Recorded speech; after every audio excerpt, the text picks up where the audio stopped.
WIIFTBPN.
As we take this journey through life, we face trials and tribulations.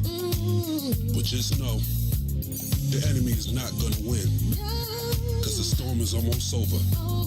That's right, the storm is almost over. Don't you give up, you come too far to turn back now. Hold your head, it's almost over. So set up to take you to your destiny. It's gonna be alright. Everything happens for a reason. Yes, this is your season. Just keep on believing. Blessings you'll be receiving. Oh yeah, oh yeah. It will be alright. Throw your hands to the sky, lift your head up high. The storm is almost over. Everything's gonna work in your favor. You don't have to worry no more. What you're going through won't last. It's a test to take you higher. Just keep the faith, hold on, believe. The storm is over. Keep on moving. Don't let nobody stop you, no. You're getting closer. Almost over. You're a soldier. Now fight your way to victory. It's gonna be alright. Everything happens for a reason. Yes, this is your season. Just keep on believing. Blessings you'll be receiving. Oh yeah, oh yeah. It will be alright. Throw your hands to the sky, lift your head up high. The storm is almost over. Everything's gonna work in your favor. You don't have to worry no more. What you're going through won't last. It's a test to take you higher. Just keep the faith, hold on, believe. Oh, dark clouds may rise, strong winds may blow. It's hard to see through the rain. You gotta hold on. Be strong. Almost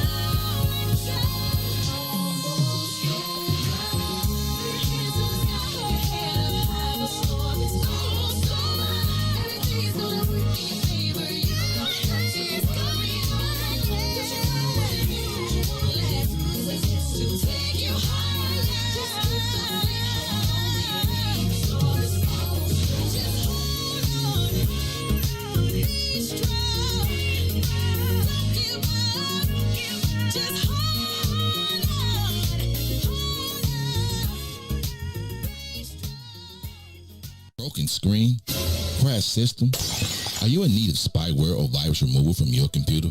Well, contact RPC Computer Repair in South Shore and let us help you with all your computer repair services and print needs. Need office or print production services, copies, scans, fax, or even notary service? Then stop by and support RPC Computer Repair and Print Shop located 1741 East 71st Street in the 71st Street corridor, newly revitalized South Shore areas, and let RPC be your one-stop shop, where we believe RPC is your PC. RPC Computer Repair is also a UPS access point where you can drop off and pick up your important packages. So let RPC be of service to you.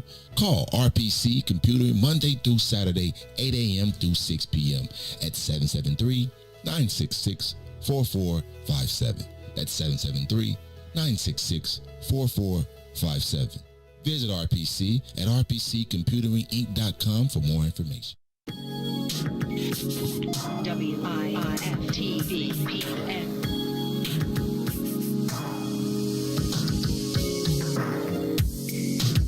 See it in your eyes. You've been hurt way too many times, baby. And if I'm being honest, yeah, I can tell, girl, that you want this, yeah, but I can only wait for so long, girl. Giving us both some space so we can see, but don't make this too hard. Cause I still want you right next to me. Girl, it's plain to see, yeah. Don't play with it. Baby, life's too short, gotta make a decision, yeah. It's time to make up your mind, girl. You gotta make up your mind, girl. You don't have to say a word. All over your face, yeah. You don't have to hurt no more. Just give me your love, you don't hold back and let it go. But I'ma only wait for so long, girl. Giving us both some space so we can see, but don't make this too hard, yeah.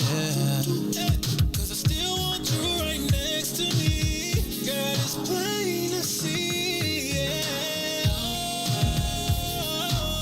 Oh, baby, life's too short, gotta make a decision, yeah.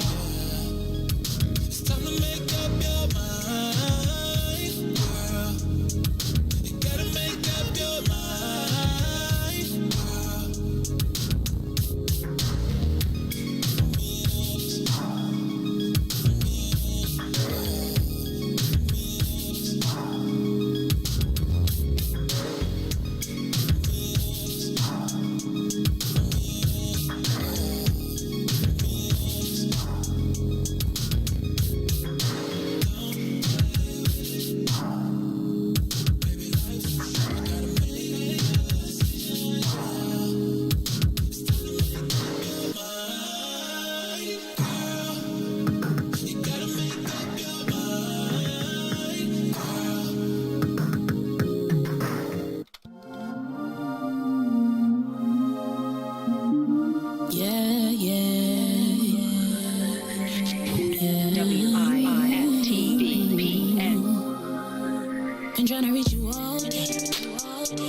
Keep it real, baby, you can't even pick up and call me. Matter of fact, at this point, I just feel that you're trying to play me for a fool. Baby, that ain't cool. No, that ain't cool. See, you've been running around like you've been single, looking for a good time so you can mingle. Got me out here looking stupid. You out here with your bow like a cupid, but I guess it's cool. Guess I was just another hit on your hit list, another good time that you wouldn't miss. But I blame myself for all these feelings that I felt. You were nothing but a savage, seeking no ways you could scavenge. This thing I thought was real turned out to be nothing more than a feel. It's petty love, petty love, petty love, petty love. That's what we got. That's what we got.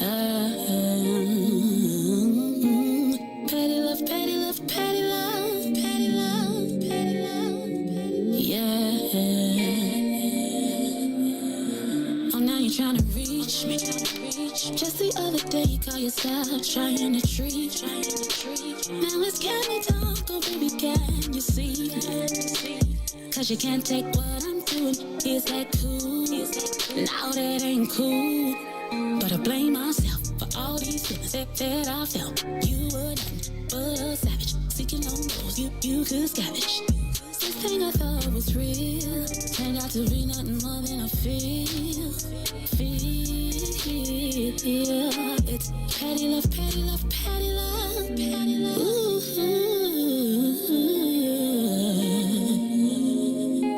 Petty love, petty love, petty love. That's what we got.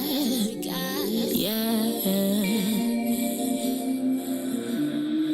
Why'd you have to hurt me, boy? I thought you were so deserving, boy. You took my love for granted, boy. I'll just take this as a lesson, boy. Petty love, petty love, petty love, petty love. That's what we got. Petty love, petty love, petty love.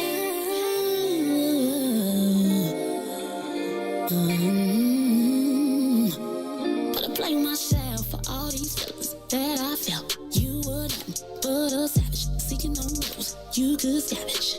This thing I thought was real turned out to be nothing more than a feel. Petty love, petty love, petty love. That's what we got. Yeah. Petty love, petty love, petty love. That's what we got.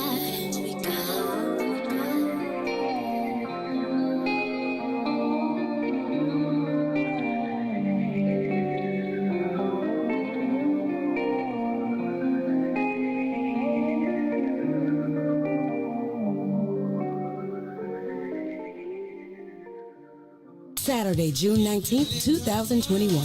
Grab the family and join the Woodlawn for the second annual Juneteenth block party. Join the Woodlawn team for a day of vendors, activities, DJs, live music and broadcasts, rooftop experiences, and much more. Vendor space is still available. For tickets and more information, please visit www.thewoodlawn1200.com. That's www.thewoodlawn1200.com.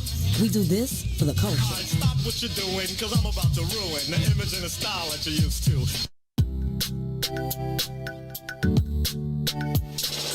Sissy's Taco Bar Pop-Up is back with more hours and more days. Check them out at their new pop-up location at The Woodlawn, located 1200 East 79th Street. Sissy's Taco Bar offers authentic street tacos infused with international soul. Now every Tuesday, Thursday, Friday, and Saturday at The Woodlawn from 12 p.m. to 7 p.m. New vegan tacos have been added to the menu too. Visit sissytacobar.com for more info.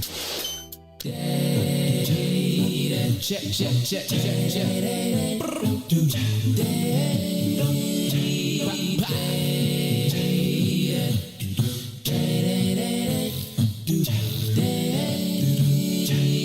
Oh, please, don't you rock my boat, 'cause I don't want my boat to be rocking.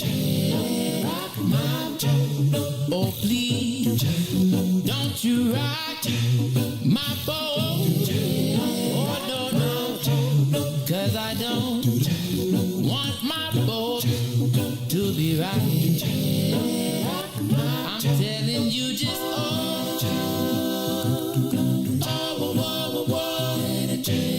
I like it like this. Keep this just like this. And you should know by now. I like it.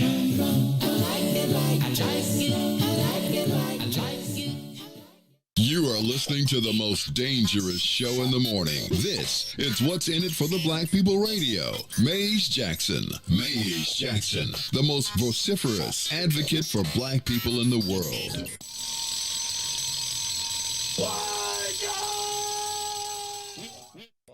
For Ruthie Moore, for Todd Stroger, I am the host of the Maze Jackson Show, asking every single day, what's in it for the black people?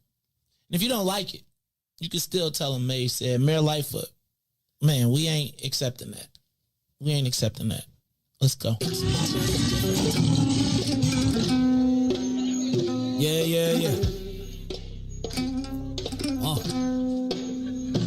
Let's get down to business and go ahead and address the facts. Man, Lightfoot seems more lesbian than black. Rahm Emanuel's another case. He was just as tired. 50 closed schools left much to be desired. Police had Anjanette naked on that body cam. They suppressed the footage so it couldn't touch a lot of hands. Reminds me of that 16 shots in that cover-up. Both of them similar, so I went and dug it up. George Floyd killed, a lot of riots happened in the town. Southside burned and they wouldn't let them bridges down. Grandmother sick, need a prescription and plus a couple groceries. You gon' have to travel just to get it now. COVID-19 out here shutting all the business down. Not enough SBA loans to even give around. So many failed businesses that you could put them in the pile. If you don't survive the pandemic, it's gonna sit you down. We sing, dance, play ball, entertain, and crack jokes. Government infested black neighborhoods with crack smoke. System that milked us so bad, we got lactose. Still trying to find out what's in it for us black folks. We sing, dance, play ball, entertain, and crack jokes. Government infested black neighborhoods with crack smoke. System that milked us so bad, we got lactose. Still trying to find out what's in it for us black folks. Shout out to Willie Wilson, hope one day you get to send it.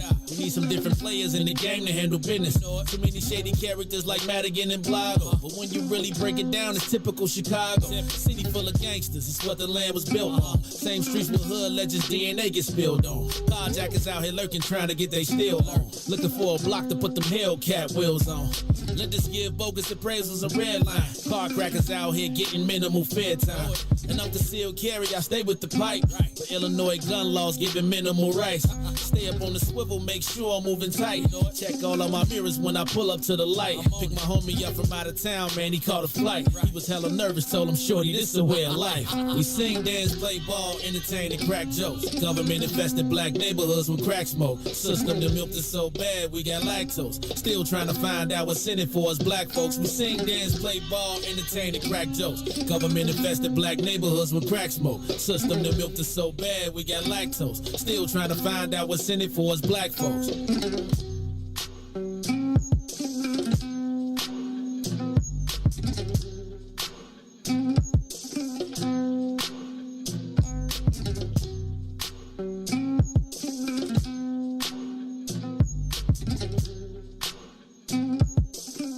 Wake up, Chicago! Wake up, world. This is the Maze Jackson Show. I'm your host, Maze Jackson. Got my co-host, Miss Ruthie Moore. Ruthie Moore, how you feeling, kiddo? What up? Let me not say kiddo. Let me say... I know you ages. It's okay. Dang, you call me an ageist. Dang. Mm-hmm. Is that a bad thing? I think when you get to a certain age, you become ageist. Yeah, I think when you get to a younger 50. age... 50 is the threshold when you start. Lord. When you start acting like an old man. No, I've been back in my day. Since when? Since millennials came out. Since they invented the term millennials, I have been like, you know. But I'm learning. Y'all learned me a lot yesterday. I was like, whew. Yeah, Lord. I'm learning too. I'm learning.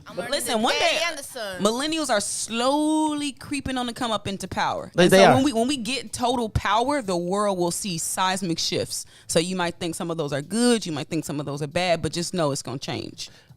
You know what, Ruthie? Change always happens, and so I'm expecting it. Let me say this: I'm not mad at y'all making the world for yourselves. It's for see, that's the thing. It's not, we don't just look at ourselves. We try to make the world better for everybody. But what your perception of better for everybody is. It is. I think there are some things we need to evolve on. Like what? I mean, I think there's a lot of things that we need to evolve on. I mean, I think my first priority is obviously race, particularly the blackness. I think there are some issues, as I agree.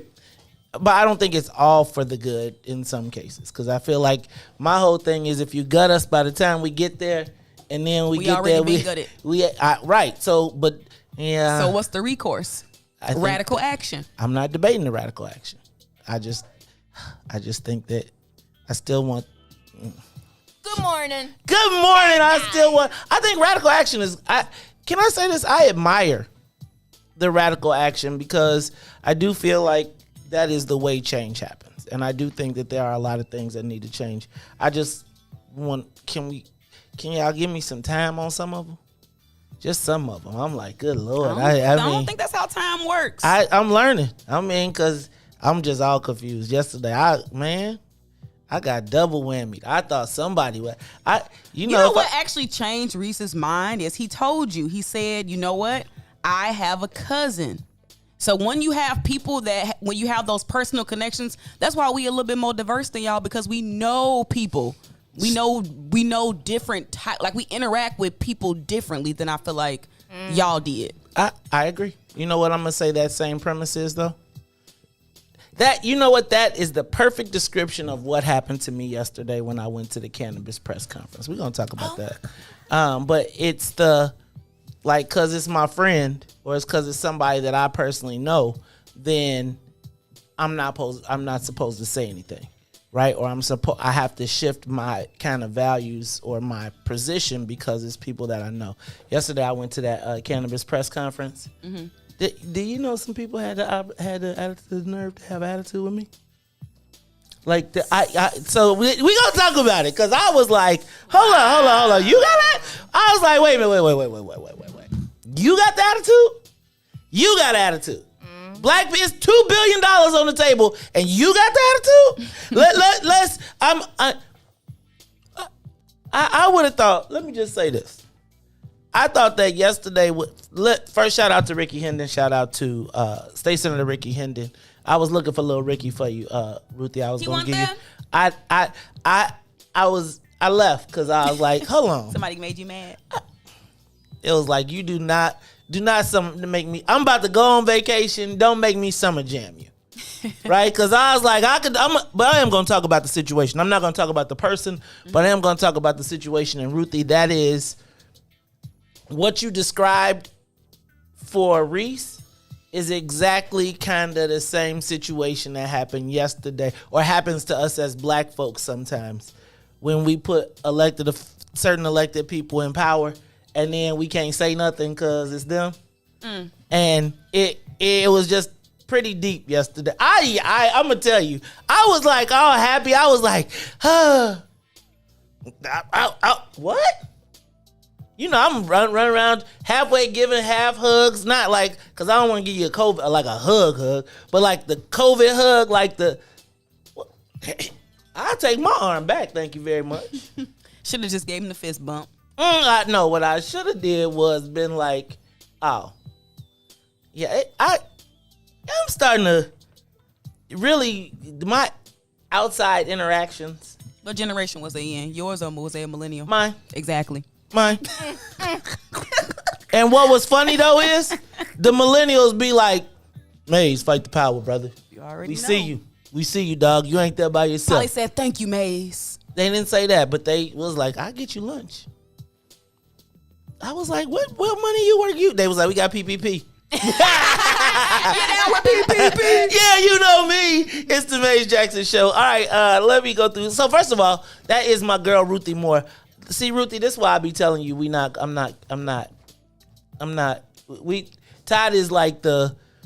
Todd is like we gonna give him like a recurring character, like he used to be. You see, I had the studio all set up because y'all know we got a big guest today, right? Right. And let me tell y'all, my squad. You know, this is like the last week of school.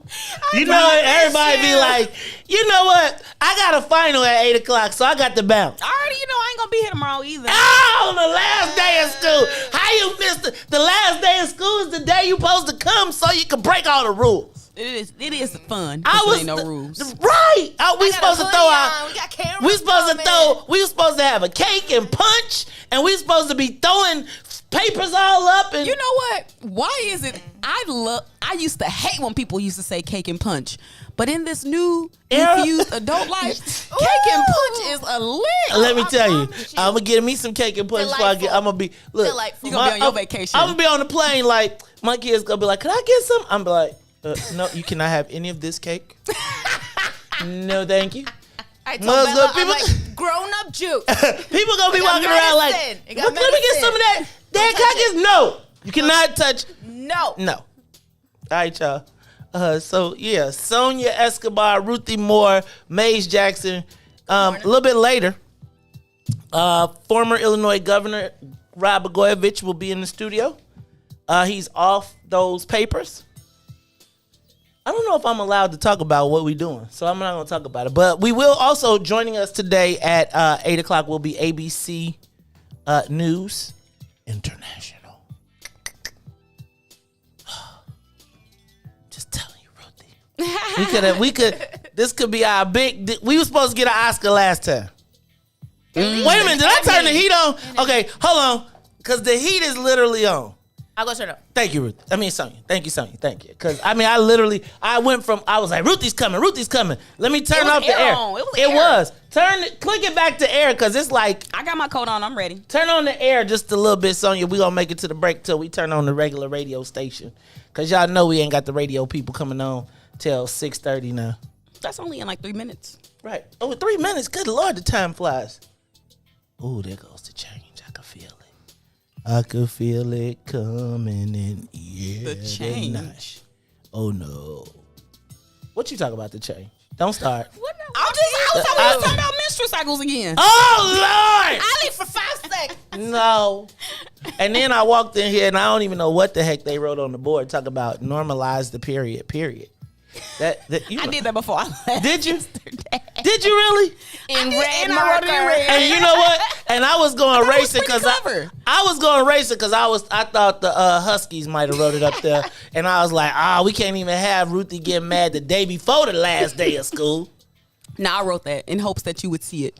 I saw it on the way in this morning. You can erase it. Oh, no, I'm going to leave it up there. We're going to let the international news, I'm going to put your name on it. We're going to let the international people be like, you know how it's going to be like when they focus on the camera? You know, like when they come in. You know what they're going to say? Oh, my goodness, Wiftable Media is so progressive and welcoming to women. Transformative here.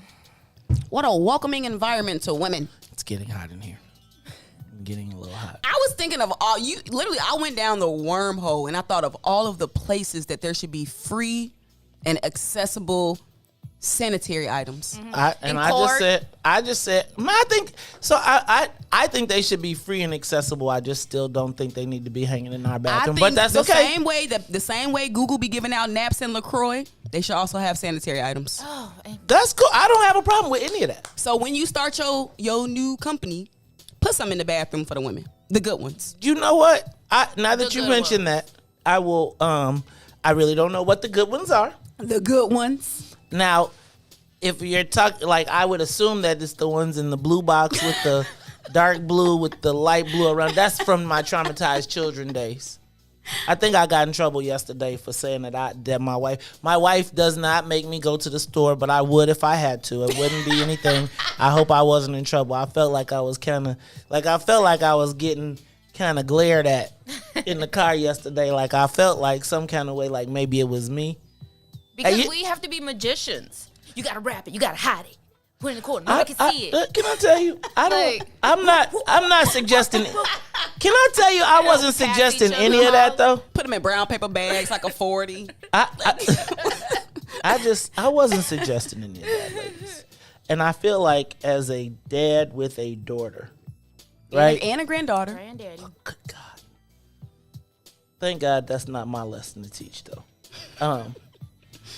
I feel like as a dad with a daughter, and I am not opposed to making products available.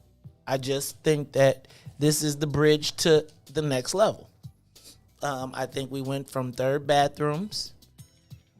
I kind of pushed on that, and then I was kind of like, third bathroom. I thought of it I always think of these things as a business owner. Right, like, Dad, you mean I got to put a hole in the wall and got to call a plumber, and then I got to get a contract and I got to get a city. Like, for nothing else with me and on the third bathroom, it's just the whole economics of it. Like, golly, you mean I got to go buy it? Do I put a urinal? Okay, but I'm going to stop even being the jerk on it. I got to cut a hole in my wall. Mm-hmm. I got to make space. I got to get a permit, and I got to put a third. So that was my economic argument. Forget the gender stuff. Now, here we sit. That happened. And I thought the whole purpose of that was to create a safe space. Now, I just think it's the slippery slope that, maybe not the best. Well, let's not, maybe not, okay? We're going to make it normal. So anyway, slippery slope, maybe. I just feel like this is the path. And so I say instead of all the stunting, let's just have one row of, you got a row of stalls, you got a row of urinals. You pick, and in the wall, there's everything you need from condoms to lady items to whatever, and let's just, I don't know if I'm comfortable. It's like one of my biggest challenges as a dad was when I had my daughter, was taking her into a men's bathroom, because I don't even know if I ever had to go to the bathroom, that I would want a woman next to me as I was. She'd be like, what you been eating? I'd be like, look, you wanted to be up in here. And then y'all gonna be talking about, it smell like pee in here. You wanted to be in the here. Then next thing we gonna have to put potpourri in the bathrooms. Then you gonna go into men's bathrooms. It's gonna be pictures on the wall. Where does it stop? I'm just saying, where does it stop? And we're just do we put flowers on the toilet too? Through our clothes. So next thing you're gonna say, we can't have the fly in the urinal anymore, so we can't aim anymore. Y'all tripping? There's a fly. You talking about that little cake thing? No, in the men's urinals, in the super cool ones. A Target? Yes. So check it out. Okay. They put a fly, sometimes they have a fly in the urinal, like carved into it, right? And it's black, because you in that trying to aim to hit it, right? If a fly is in the urinal and you got a gun, you gonna shoot. That's true. It's like that game that people play at the carnival. Yes. Squirt gun. Yeah, exactly. And then I'm going to tell you, it took me a few times to recognize that I was like, that is a bionic fly. I was like, I'm drowning him. Get him. Water hose. I was trying to use all the different pressure levels. I was like, I tried rapid fire. I tried straight stream. I tried stop and start. None of it. And then you don't want to touch it. Ew, no. So you're like, what kind of fly is that? Then it was like, haha. And it's funny because they knew men would be trying to aim. That's why you don't need to be in the men's bathroom. Period, point blank. Like, what y'all over there doing? Man, and then you'll be like, look at you. What y'all doing? I'm trying to get the fly out the toilet. Look, y'all, we're going to take a quick break. And when we come back, we're going to be live on WBGX 1570 AM. This is the Maze Jackson Show. Maze, Ruthie, and no Todd. We got Sonia in the building, and we'll be back. The Maze Jackson Show. We'll be back after this break. Shop at Black-owned and operated Solo Beauty, where you are appreciated and respected. Located at 8158 South Cottage Grove, Solo Beauty can supply all of your black hair care needs. Solo Beauty is open from 11 a.m. to 8 p.m., Tuesday through Saturday. Broken screen? Crash system? Are you in need of spyware or virus removal from your computer?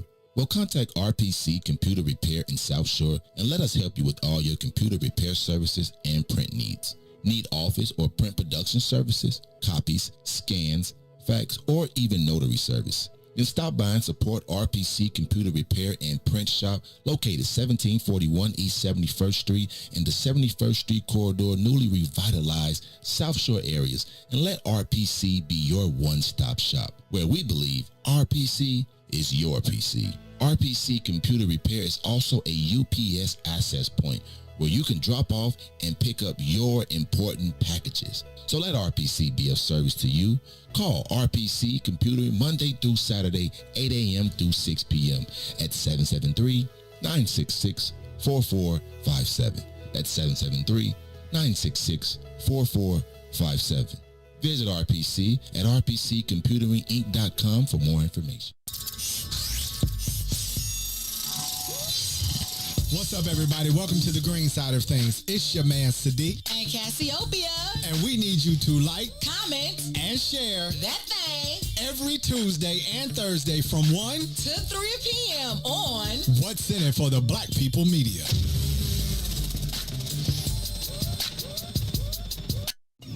You're listening to I Said What I Said with Toussaint Warner and Herb Howard. What are y'all takes on blended families? Meaning white people? Or what? No, she mean like you got kids, this person got kids, y'all get together and bring the whole family together.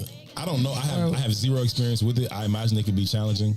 Especially, I think the older the children are, I think the more challenging it could be. I think if it's little children or something, you can kind of explain it to them, and they may like grow up together and kind of in that same space where this is mom, this is dad type thing. But if you talk about older kids where they literally have a mom or dad, another person like that has been in their lives, when they're older, and you're like, oh, now this is your stepbrother, stepsister. Like, nah, we like 17. Like, I'll bone her. And if this family don't work, you can just give me to the game anyway. Ain't no other, it ain't gonna matter. No woman will ever be important. I'm not being an ass. I'm serious. In my mind, the value of that kind of a commitment is family. I got that already. So now we just chilling. So you ain't gonna really know my children. What's up, good people? You're listening to I Said What I Said with Toussaint Warner and Herb Howard live on What's in It for the Black People Media, Monday, Wednesday, Friday, 1 p.m. to 3 p.m. You are listening to the most dangerous show in the morning. This is What's in It for the Black People Radio. Maze Jackson. Maze Jackson, the most vociferous advocate for black people in the world.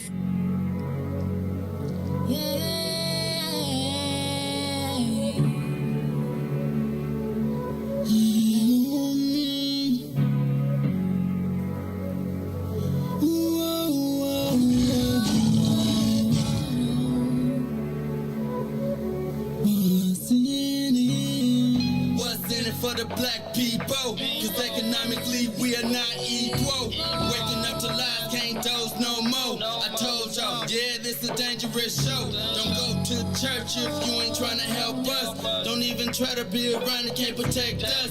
We see the lies, not other politicians. We need money and no symbolism. It's Maze, it's Sonia, and Ruthie, and Todd, explaining how we all come from God, giving us tools to beat the odds. If we united, our movement gon' stop. If they ain't tryna help us, they ain't tryna do nothing. We gotta do something, we gotta stop running. It's time to confront the problem. Really, you expect your oppressed to solve on.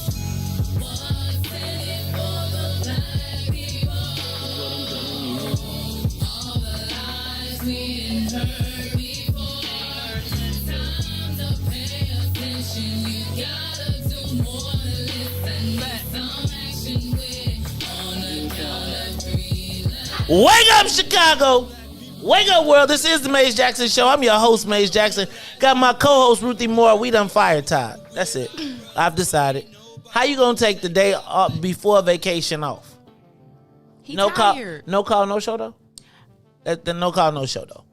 Like, y'all, what is the response for? What do you get for a no call, no show these days? I think it depends on what the circumstances are. Like, it could be something happen. It could be an emergency. How many no call, no shows you get in a week? In 1 week?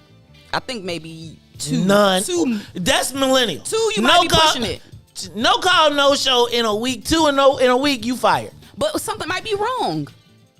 He might need FMLA. You know what? That FMLA, that's y'all problem. People, that FMLA get you. That FMLA gonna get some people fired one day. As soon as they fix that, that's the problem with that FMLA. But you know, people pimp that FMLA. Of course they do. People pimp everything. But they pimp. It's unfortunate when they pimp it, and it's the black people that put you on and you pimp it. I'm gonna stop. I'm gonna leave that alone. But that FMLA, boy, I hope they never change it. Okay. Because there's some people that need it. Mm-hmm. I do. Okay. It's the employer-employee. Well, now that we are all together, I think we've got our whole audience with us now. We are live on 1570 AM. We are live on Facebook. We are live on YouTube, Twitch, and Twitter. That's right. This is the Maze Jackson Show. If you are listening to us, if you are just picking up today at 8 o'clock, an exclusive for our social media viewers only, former Illinois Governor Rod Blagojevich will be in the studio. He's off the papers. He's off a supervised release. And he's going to come and maybe talk about what his plans are going forward. Now, you know, we were one of the first interviews he had when he came home the first time. It's about a year ago. A little bit under a year ago, and then the COVID hit. So he never really hit the streets. Kind of stayed in the house, never made the... So I'm going to be interested to see what goes on as this... You know, I often wonder, could he return to public life? I feel like depending on the laws, you know, like I feel like he could. I definitely think he could be an alderman. I bet you he could probably, depending on who he ran against, running for state rep too. Now, I guess you can't probably do that unless you were when you were at the top. However, to rise back, boy, that'd be interesting. We're gonna talk about it. Do black people still like Rod Blagojevich, you think? His connect to, a lot of people were saying because of his connection to Trump, but I think that's a double-edged sword. I mean, y'all think y'all tripping. You know, if y'all sitting in jail for 14 years, then you had 14 years and dude was like, go back home, come on. Come on now. That's a good question. I I need to hear about the least offensive. So Sonia, cue that up because I do want to ask that question. That's what I want. I wanted to be like, because you know how I describe him. I wrote an article about him back in the day, called it Rodden Hood. Rob from the rich, give to the poor, and I think he had some.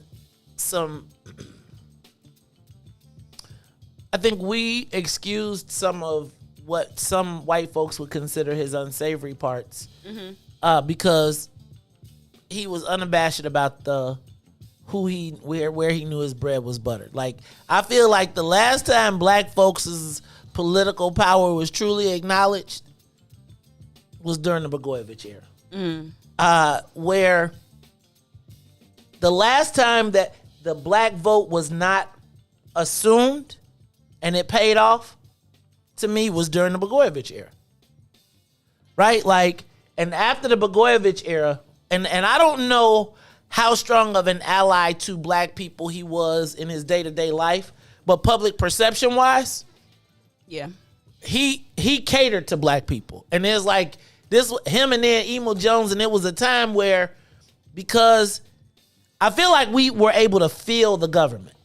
Like, we were able to actually feel it and see tangible outcomes.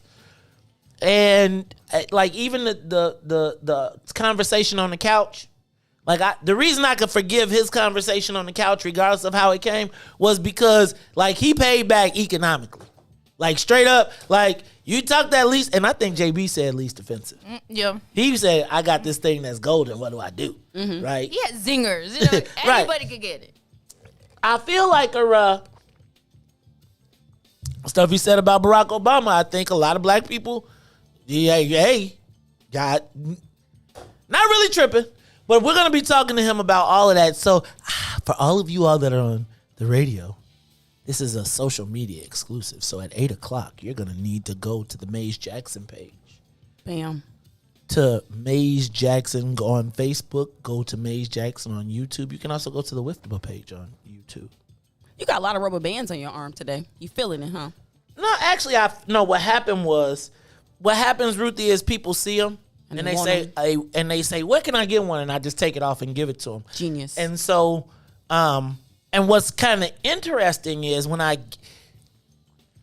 depending on the person, if I give them one that I'm wearing, they would rather have the one that I'm wearing than the one that is in the bag. And so, of course, now I just added some more so that I can pop them off and then go get some more. Shout out to the twins, to the you know the little brothers, Tahimba Young's sons, who are on their way to college, by the way. Remember, they started this as a company. We interviewed them a couple years ago, and they're on their way to college. They're on their way to college. I'm looking for, but they were young entrepreneurs, and so they came on the show years ago, and then since then, a lot of people I know have ordered their rubber bands from them, their wristbands from them, and they always come by and just drop off a load and say, hey, this is our contribution to what's in it for the black people. So if you stop by the Wiftable store, did I say that? You can get you. I didn't hear nothing. You can get not only can you get one of these fresh to death Wiftable shirts. I'm ordering Ruthie size next month for the summertime. For real? No, I'm getting girls. Plus not size like little too. boy. What you talking about? I'm plus. Anyway, so here we go. So I'm gonna order the cute girl shirts too. What colors y'all want? Y'all just want black and white? Light pink. Like Ruthie. That's why I knew Ruthie was in there. Ruthie like, give me a black muscle shirt. Show my guns. No, I don't have muscles. I do, but not really. Ruthie, are you like what? You got like? Are you like the track? Right, you like one of them tracks. Actually, I'm pretty like when are you like we see one of them things? You got like your guts, your stomach is ripped, and you like I try to stay pretty fit. Did you do the hurdles? I tried those. I'm I'm kind of short. Told you I'm over sprinter. Relay. So a little sprinter. 4x2. Pew, pew, 200. Pew. I hate it running. Really? It was most of just like conditioning. It was for me asthma to get ready for like softball. See, stuff like that. No, I was getting ready for church. Oh, yeah. Any organized sports. I told you my junior year, I went out for the football team. I was like, I don't care what Reverend Jackson says in Footloose, and I'm going to play on the football team. So having never played organized sports a day in my life, I go show up at the Bolingbrook High School football field. That was varsity, right? Yes. Whoa. So I show up at varsity at the time in which Bolingbrook is emerging as a football powerhouse in the suburbs. Our starting two linebackers were both like 6'5". Shout out to Barry Kelly. Shout out to Dale Shemansky, who happened to be the first white guy who threw rocks at me trying to. And then they were like this. Your memory is long. Oh no, I still, even when I go to Bolingbrook now, I be like, but now he like the tactical, so he be right. So it's like the cops and robbers. Like one side of my friends is like still the Bolingbrook challenge, the streets of Bolingbrook, and then the other half is the people was the white guys that grew up policed the black dudes that they went to high school with. Oh, it's kind of crazy. It's a kind of crazy scenario. It's like, and everybody's at the same age. So it's like, it's a weird. Does that help with relations? No, because they was like, I hated you, white boy, in high school, and I hate you now. 12. Yeah. What was I going with this? I forgot where I was even going with Look this. at me, I'm a failure. Not making it on the football team? Oh, I did make it the football team because everybody made the football team. Like one of the things the coach felt was like nobody gets cut, but the reality was I come to recognize that was because they ran out of tackling dummies. Oh, so like, can you imagine? Like, I don't think I even got to. I think I went out. I might have been 105 pounds. Oh my goodness, man! I didn't get my sprint. I didn't get my growth until like my mid junior year, like freshman year. They had you on defense. I played defense and offense, and I hated getting the ball. Lord God, mercy, have mercy, Jesus. But I ain't gonna lie, mate. That was back when football equipment was heavy and bulky, and and it was like there was no mercy. And you know, I was a talk smacker in school, so it was like, oh, you want to be on the football field? Okay, I got you. But yikes, the coach tried to make me quit in the first 2 weeks, and when I didn't quit, they were like, man, that's a tough little son. He ain't gonna never play on the field, but we couldn't, like, they could not get me off the field. They couldn't. You made it through the whole season? Oh, man, and I came back the next year and sat the bench a whole nother year. Wait, they ain't never let you, they ain't put you in the game? Oh, I played. I mean, I got in, like, you know, I got garbage time. I don't think, see, that's where my fairness comes in. And the competitive side, it's like, no, let everybody play. No, you're not good. No. My brothers play football. No. Do you want to? No. I don't. I feel like let everybody on the team, right? No, but not everybody play. No, it's like this, and then you lose your competitive spirit, right? And it's like, again, let everybody play. Participation, get a trophy, man. And I'll be like, we throwing them away. Like, I ain't gonna lie. It's like, if my son got a we got a trophy, I'd be like, yeah, did we win? Because if we didn't win, I don't care. And I'd be like, don't come show me, Dad, I got a trophy. What did it say on there? 1, 2, 3? No 3? No 2? No 1? Yeah, that's not a trophy. For high school. That's memorabilia. That's not a trophy. A trophy like, I don't want no damn participation trophy for my fantasy football league. I want the belt. I want the belt. Like, what you say in a boxing? Oh, in a boxing ring. Oh, you shouldn't punch him so much because he's no. Well, no, it will probably be like, he's falling. Why you have to hit him again? Because he wasn't on the ground yet. He was falling. Ruthie, how you gonna lead the revolution? Talk about everybody getting. You know, I teeter in between softness sometimes. Yeah, With children, you know. no, then you gonna bring soft warriors. So they right then when they get to war, they gonna be like, "Don't hit me! You hit me too hard." So wait, you taking no need prisoners? strategists. No. What? Destroy your enemy and destroy them totally. So no POWs. No. Kill them all. You got, man, what the POWs mean you ain't got. That mean we get to eat less. That mean you gotta We gotta eat less. I'm just saying, like straight up, unless they got to prove they worth or something. POWs.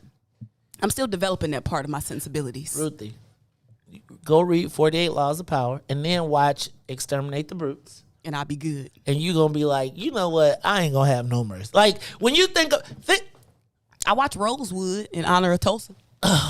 Did you? Okay, that Exterminate the Brute. Did y'all see the thing where they showed the part where King Leopold had basket, like they didn't want them to steal, so they chopped off one of their hands? And so you see all this, and you see a basket of hands, and everybody's just lined up to get their hand chopped off so they can go back to work. How they gonna work with one hand? Because they can't.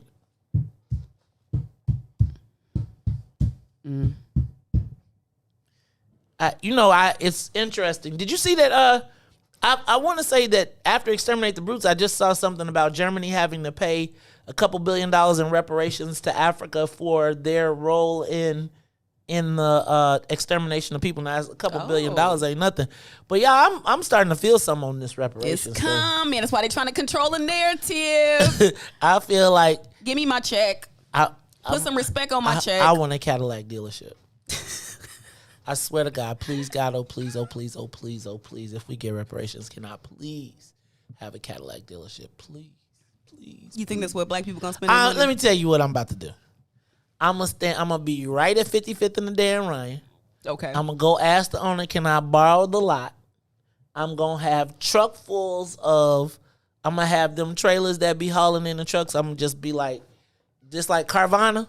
And instead of Carvana though, we're gonna roll them off. What color you want? I'm gonna have the black row, the blue row. I'm gonna have them all laid out. You can just walk through. Give me that one up there. No. And I'm gonna tell you, I'll be like, and I'm gonna give you a cash discount. Maybe a small percentage, but the majority of black people are going to invest and create generational wealth and collective economics. They're gonna invest in the stock market, then they're gonna crash the stock market, take all of the wealth out of it, and be like, we got all our joints back again. Oh, and Ruthie said, Sonia said, we gonna take this damn plane off, regardless of what y'all talking about, because this is the Maze Jackson show. Is that bombs? That's jet engine. Might be. You got bombs. Might be. Oh, Lord. Is that Israel? You know what?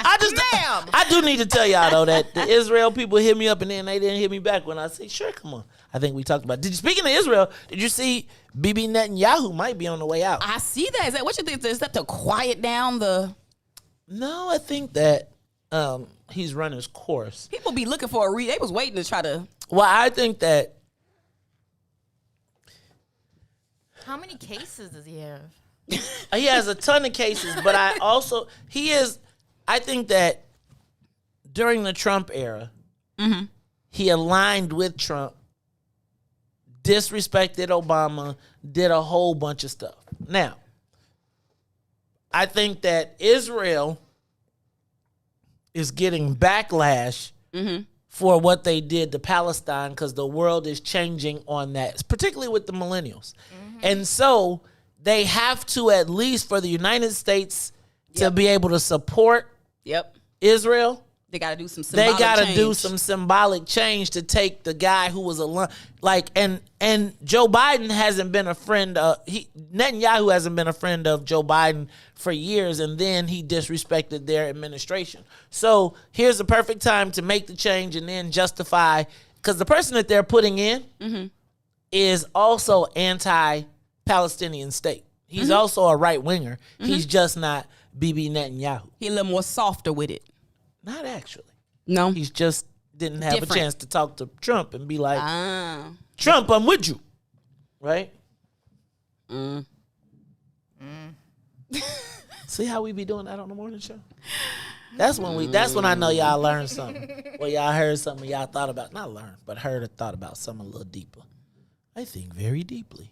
It's the Maze Jackson Show. Ruthie, you know what I need you to show me how to delete something out of my computer. Okay. Okay, because I need to get these things off because it's taking up all my space. All right, y'all. This is the Maze Jackson Show. You are listening to us live on 1570 AM WBGX. You can give us, well, we're going to open up the phone lines in a minute. I want to ask the social media question of the day. We talked about this last week, but it caught my eye because former Trump ally, at least that's what the pictures show, 42nd Ward Alderman Brendan Riley, he who supported the Democratic committeeman who jumped out and supported the Republican for a state's attorney. Brendan Riley, the one that disrespected Kim Foxx and some other black women. Particularly Carrie Steele. Yep. That and did he Brendan, get beat up? He sure did. He sure did. I do recall something. I felt so some kind of way about that. He ain't pressed charges though, did he? Because he knew what time it was. He said it's just a random act. They was like, no, I think they found the dude, but he didn't want to press charges. You know they found him. They used the cameras. The good ones. They was like, hey, Joe.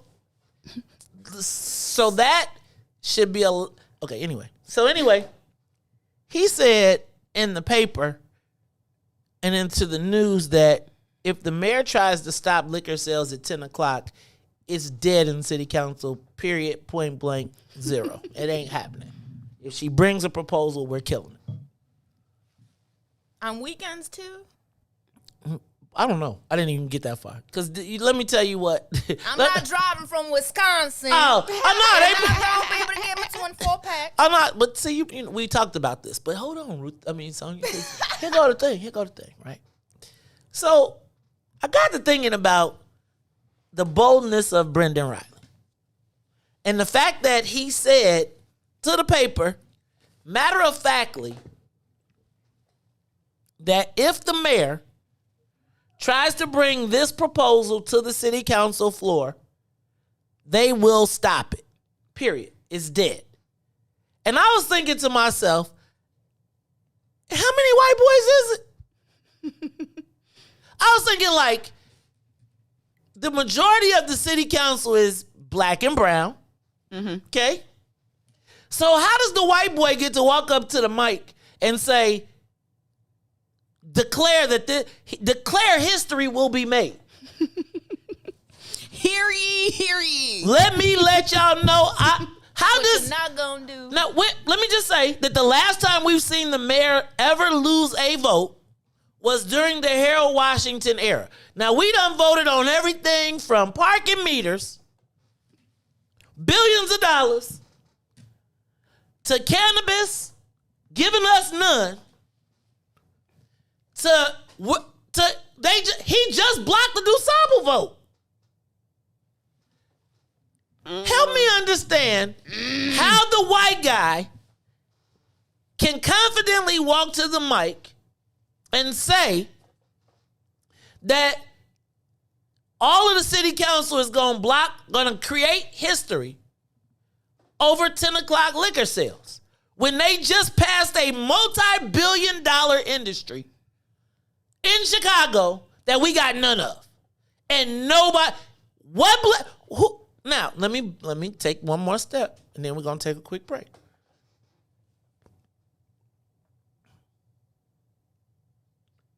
Besides Kim Bark and Fitzgerald's, who black got a liquor store? Like, why does let me just be clear. Why do we care as black folks? We ain't from Wisconsin. We go to all the liquor stores in the neighborhood. And I'm going to say, I'll give a shout out to A&S because A&S does, and it's another one that somebody built on 87th that's like high caliber. Like if I have a store. Like a real store. Right. So. But I mean, it's like you go in this experience. So let me shout out to Eddie. I think it's Eddie at A&S. But again, who black got a liquor store that Black Caucus needs to fight for? Because that's 20 votes right there. What I got to ask myself is, how does the white guy get to walk up to the table and declare they're going to make history over liquor sales. And in the same city, the same people voted to exclude us.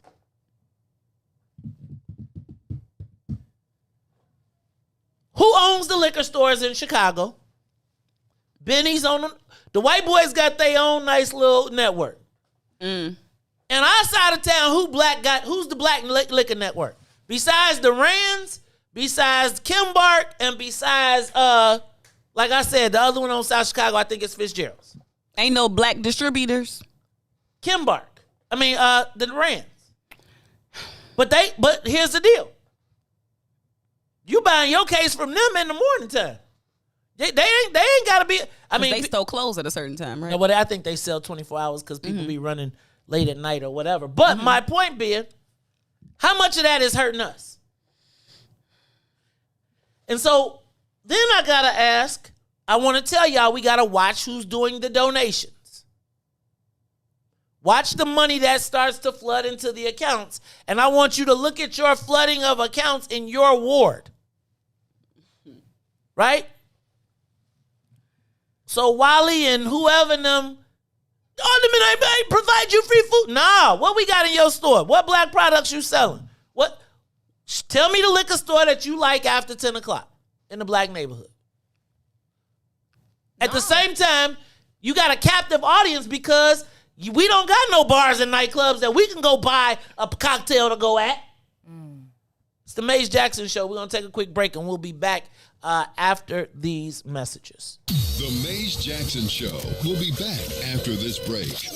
The Chicago Legal Network is the collaboration of attorneys that concentrate in many areas of the law most needed in Chicago neighborhoods. The CLN lawyers focus on personal injury, criminal defense, and other issues. The CLN lawyers all average over 20 years of legal experience and are dedicated to helping the Chicago community. The Chicago Legal Network is committed to developing black lawyers through mentorship and co-representation. So if you were injured in a car accident, slip and fall, or injured on the job, or you need assistance with criminal defense, including driving violations and DUI, check out ChicagoLegalNetwork.com for more information or call 773-912-3545. 773-912-3545. Sissy's Taco Bar Pop-Up is back with more hours and more days. Check them out at their new pop-up location at The Woodlawn, located 1200 East 79th Street. Sissy's Taco Bar offers authentic street tacos infused with international soul. Now every Tuesday, Thursday, Friday, and Saturday at The Woodlawn from 12 p.m. to 7 p.m. New vegan tacos have been added to the menu too. Visit SissyTacoBar.com for more info. If I tell them to blow, I keep that metal close. That's how we ride in Chicago. Alderman Lopez, welcome back to the Maze Jackson Show. The mayor has a very peculiar way she's dealing with this, and I'm trying to understand why does it seem like we're handling this with kid gloves. The reason that she's not going after the root cause, which is gangs, the reason she's not calling out the silent enablers, as I tweeted out the other day, is because those are many of the same people that she relied on to get elected. I'm talking about the not-for-profits, those that reach out for grants and try to be the intermediaries in a community to try and bridge some of these anti-violence groups, things of that nature. These organizations that say they're trying to build bridges oftentimes are the ones that are enabling the gang lifestyle and allowing it to go unchecked and not holding accountable the individuals causing the violence in the neighborhoods. Those same partners, which she funds, which she relies on, were unceremoniously all pimping themselves out at a press conference. Saying that nobody said a word about gangs, but what they did say is that we need more money for the programs that we offer to help stop the violence. And clearly, for more money to go to organizations that are working against the residents of the city of Chicago. Alderman, how did y'all approve $37 million to go to one ward for violence prevention? $37 million? I don't think there's been a $37 million investment in anything black.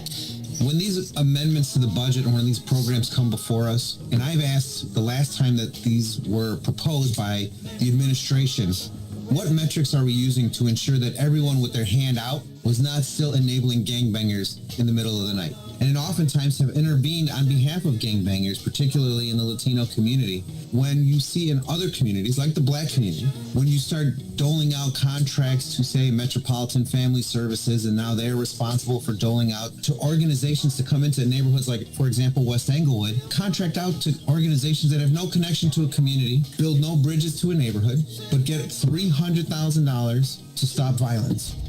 The most dangerous show in the morning.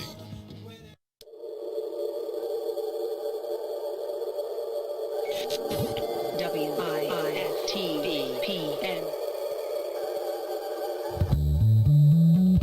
Wasted on you. From the beginning, you see my world spinning, just a tasting guide.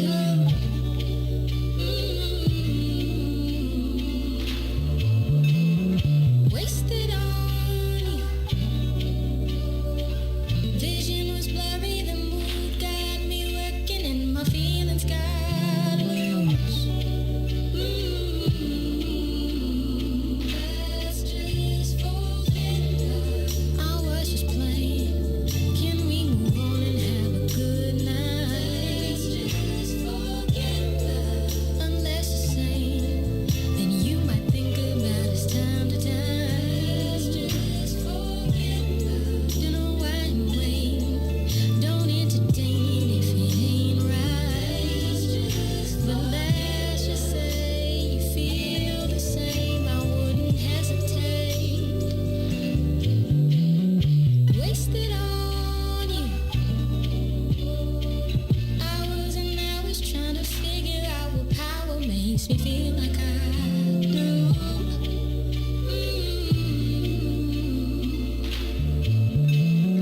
Wasted on you.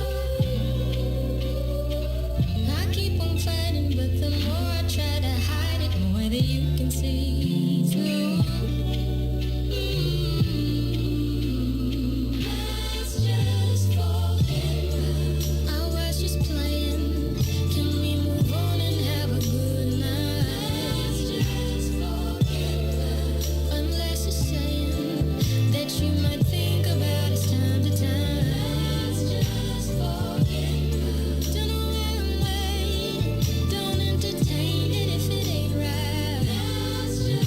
Let's just say you feel the same. I wouldn't hesitate. Wasted on you.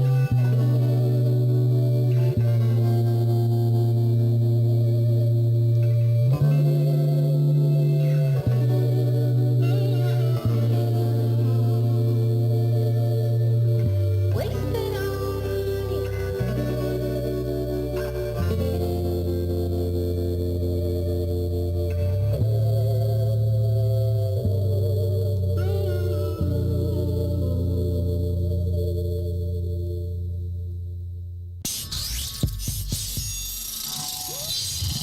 What's up, everybody? Welcome to the green side of things. It's your man, Sadiq, and Cassiopeia.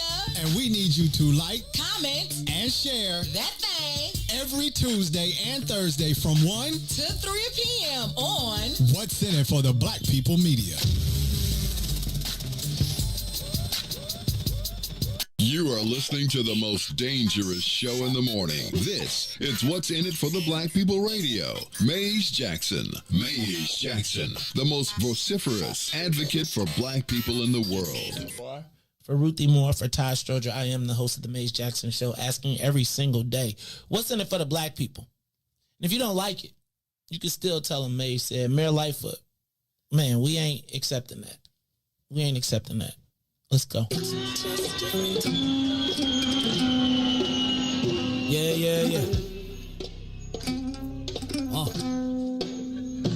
Let's get down to business and go ahead and address the facts, man. Lightfoot seems more lesbian than black. Rahm Emanuel's another case. He was just as tired. 50 closed schools left much to be desired. Police had Anjanette naked on that body cam. They suppressed the footage so it couldn't touch a lot of hands. Reminds me of that 16 shots in that cover up. Both of them similar, so I went and dug it up. George Floyd killed, a lot of riots happened in the town. Southside burned and they wouldn't let them bridges down. Grandmother sick, need a prescription and plus a couple groceries. You gon' have to travel just to get it now. COVID-19 out here shutting all the business down. Not enough SBA loans to even give around. So many failed businesses that you could put them in the pile. If you don't survive the pandemic, it's gon' sit you down. We sing, dance, play ball, entertain, and crack jokes. Government infested black neighborhoods with crack smoke. System that milked us so bad, we got lactose. Still trying to find out what's in it for us black folks. We sing, dance, play ball, entertain, and crack jokes. Government infested black neighborhoods with crack smoke. System that milked us so bad, we got lactose. Still trying to find out what's in it for us black folks. Shout out to Willie Wilson, hope one day you get to send it.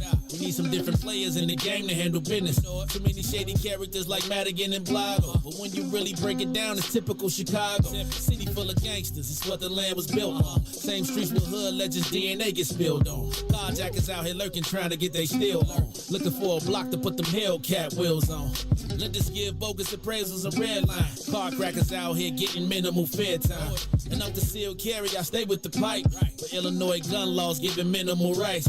Stay up on the swivel, make sure I'm moving tight. Check all of my mirrors when I pull up to the light. Pick my homie up from out of town, man, he caught a flight. He was hella nervous, told him, shorty, this a way of life. We sing, dance, play ball, entertain, and crack jokes. Government infested black neighborhoods with crack smoke. System that milked us so bad, we got lactose. Still trying to find out what's in it for us black folks. We sing, dance, play ball, entertain, and crack jokes. Government infested black neighborhoods with crack smoke. System that milked us so bad, we got lactose. Still trying to find out what's in it for us black folks.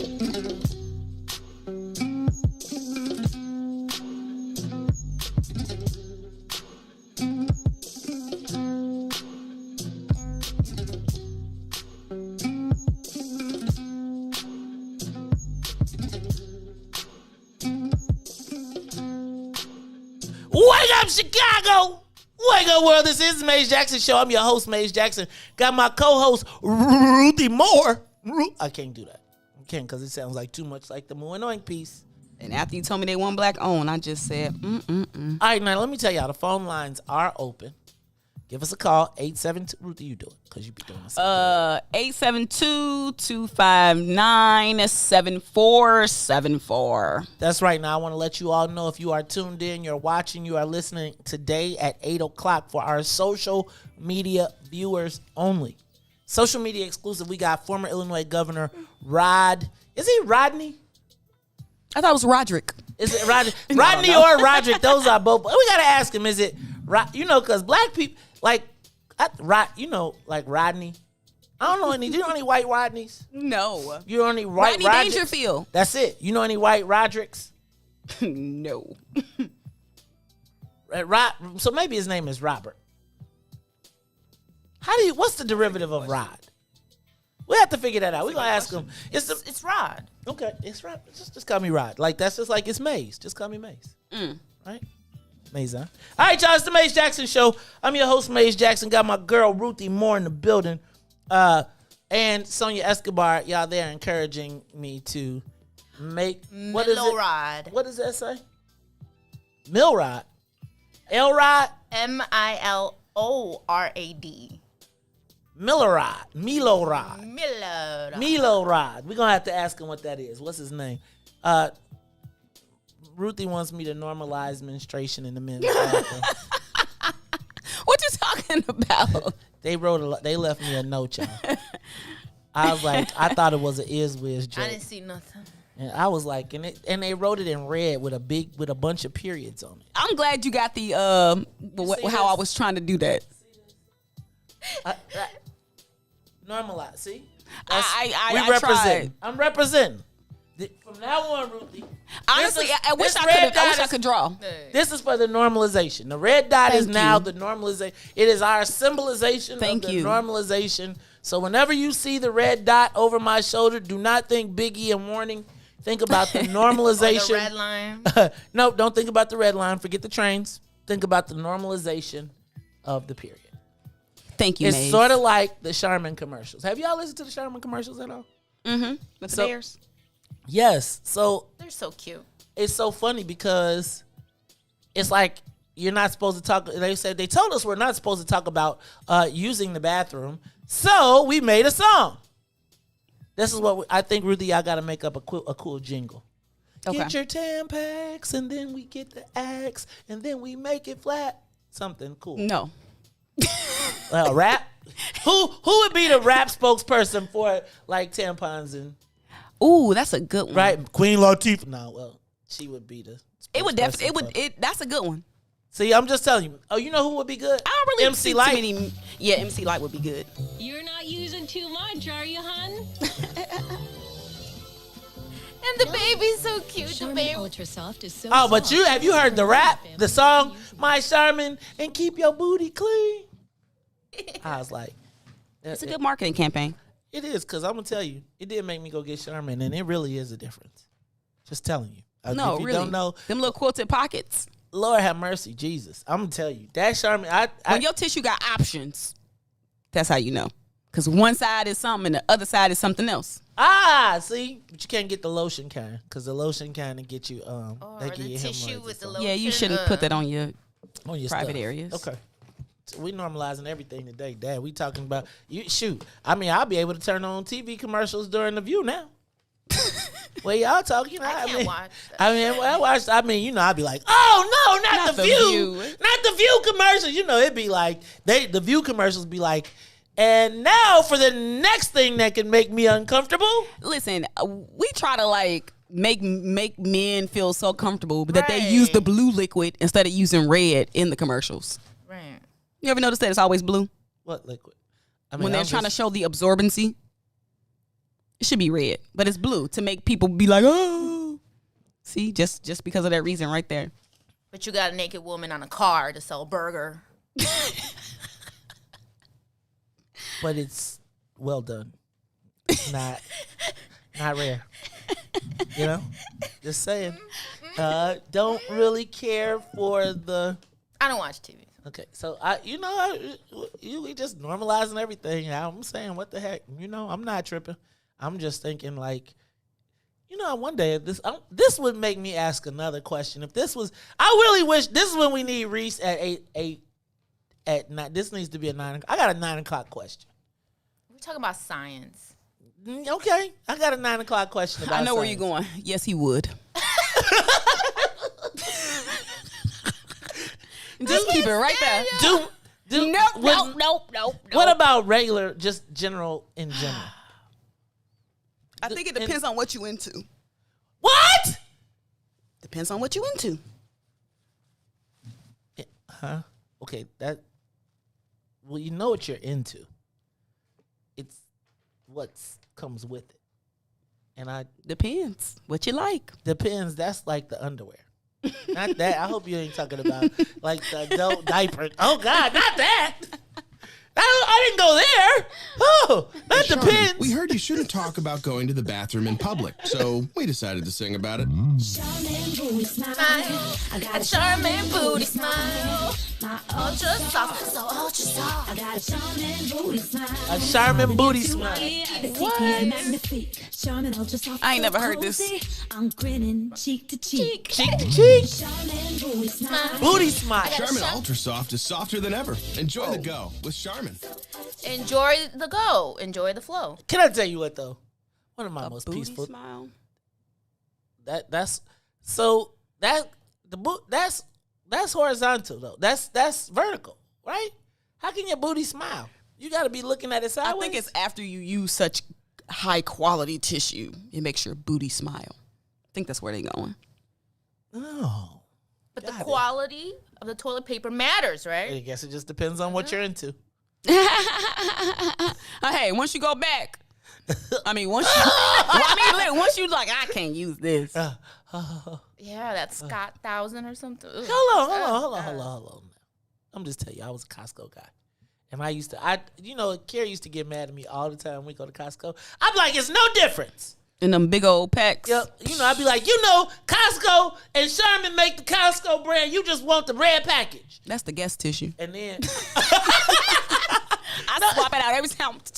That's a kid's tissue. Not the guest tissue. That's the guest tissue. The guest. You got to give the guest good tissue. No. Otherwise, they use too much. They be like, what is this? How many sheets do you get to use? See, this is why you're supposed to be here on Friday. Because this is a Friday show. This is not a Thursday show. We got too much to talk about. Ruthie, goodness gracious. Could you imagine? Vacation mode. Well, I'm telling you, we are in vacation mode. Ain't none of this nowhere on the papers. And we all talk about, y'all done got us the monument to we have normalized we done took it. It's like the red line. From now on, when you think of the red line. Good one. Think of that as the normalization. When you say red line, don't think of black home ownership or the lack thereof. I thought you were talking about the train. Yeah. That's that too. I said don't think when you think red line, don't think about the red line now as a monument to women all across the world, and salute to the period. Awesome. I'm looking at the green dot too. That means you need to go to the clinic. No, I need to go to the fridge. No, I was thinking the green dot means no. If you got green, if anything's green, I'm gonna advise you to visit your neighborhood clinic. Well, it depends on what neighborhood you live in. Okay. This morning's show is brought to you by the makers of every product that make you uncomfortable to talk about. So if you want to talk about toilet paper, hey, you want to make your booty smile? This moment was brought to you by Charmin. And if you really want to feel uncomfortable, for all the men out there, this last segment was brought to you by Tampax, and I still don't know what the difference between any of it is. All right, y'all. It's the Maze Jackson Show. We are moving right along. I want to go back, Ruthie, to why should we be protecting liquor stores? Staying open at 10. Can we open up the phone lines? 872-259-7474.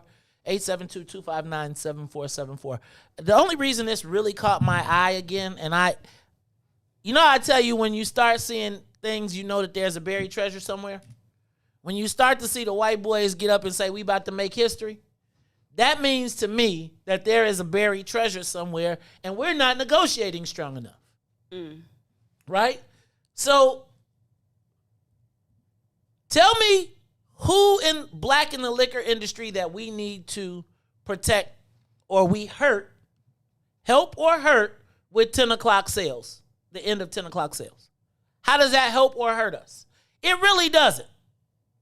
Quite frankly, it helps us because probably those locations that create negative traffic would be most impacted by this.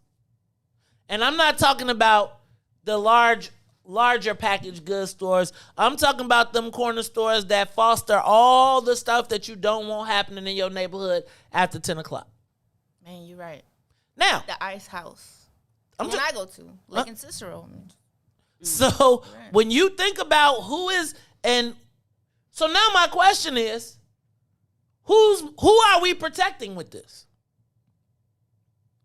We ain't protecting no black businesses, really. But I want to understand what makes the alderman so confident that with 20 black aldermen, he is so confident that they can get to a majority. The same alderman that just blocked DuSable. What? Help me. Give us a call, 872-259-7474, 872-259-7474. And I want to be clear, I'm not on the prohibition thing. I'm just saying before we jump off the cliff, obviously this is historically important to white people. This is historically important to white people and to people who operate these locations in our neighborhoods. They ain't complaining because they can't sell chips. They didn't say they can't sell chips and pop after. They didn't even say they couldn't sell blunts after 9, after 10. So now, who are we really hurting by ending alcohol sales at 10 o'clock? I'm not suggesting that we need to go backwards, but I do suggest we need to be asking what's in it for the black people. Again, Who in this mix is so powerful that they are willing to bring? The last time a mayor has been denied a vote by the city council was Harold Washington. Even as terrible as this mayor is, she has still not lost. Help me understand. And who are we negotiating for? Who are the sides?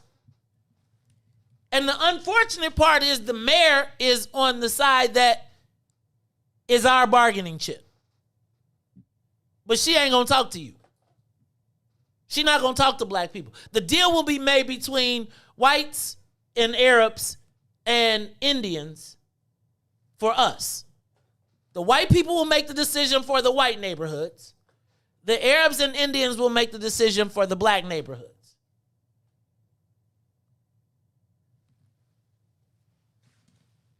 Where do we fit in this debate? Who do we have to protect in the liquor industry? Again, Wally, Eddie, what do Wally and Eddie do in our neighborhoods? I will give you, and I'm not gonna trip. A&S, he is invested in every black business on that strip. I'm gonna call it like I see it. Mm-hmm. So I ain't gonna trip on him.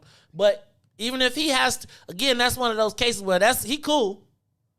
But for the greater good, what are we getting? Who is in the liquor negotiation on behalf of black people?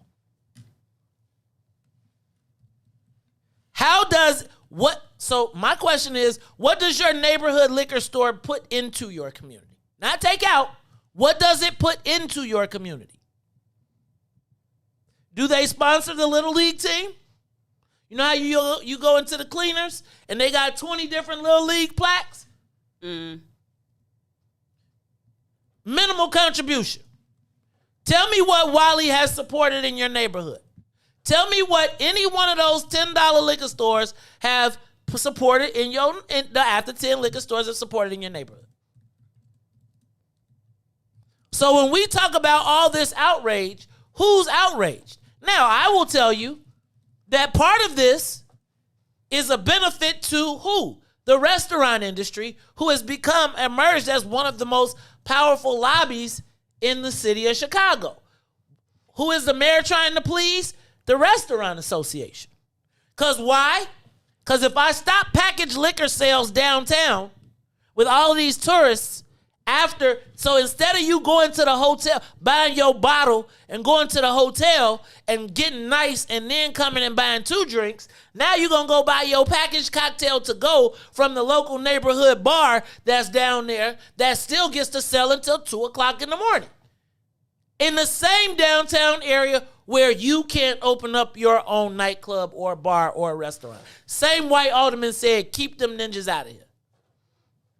Put up a fence. Same area where they said your kids can't be downtown past 4 o'clock unescorted. That's Brian Hopkins. But same group. Who's the alcohol industry lobby? And I really hate to be the jerk. But y'all, our outrage is over the ability to consume. It is not the ability to produce, to make money. We outraged because just like we fought for cannabis dispensaries, the brothers because they wanted to be able to go to the white boy store and buy. Not go to and build and go to our own dispensary. I could see if we were fighting for this wealth of liquor stores. And here's what will happen. They will put the 2 people in front of us that own black liquor stores and say, you will hurt them. Instead of saying, no, Wally, if you shut Wally, then Wally can't make all that money. All of y'all need to be going to them earlier in the day. But again, what they will do is go find 2 black people, put them in front of us, and say, this is why we can't do it, because we're going to hurt these 2 people. No shade to those two people.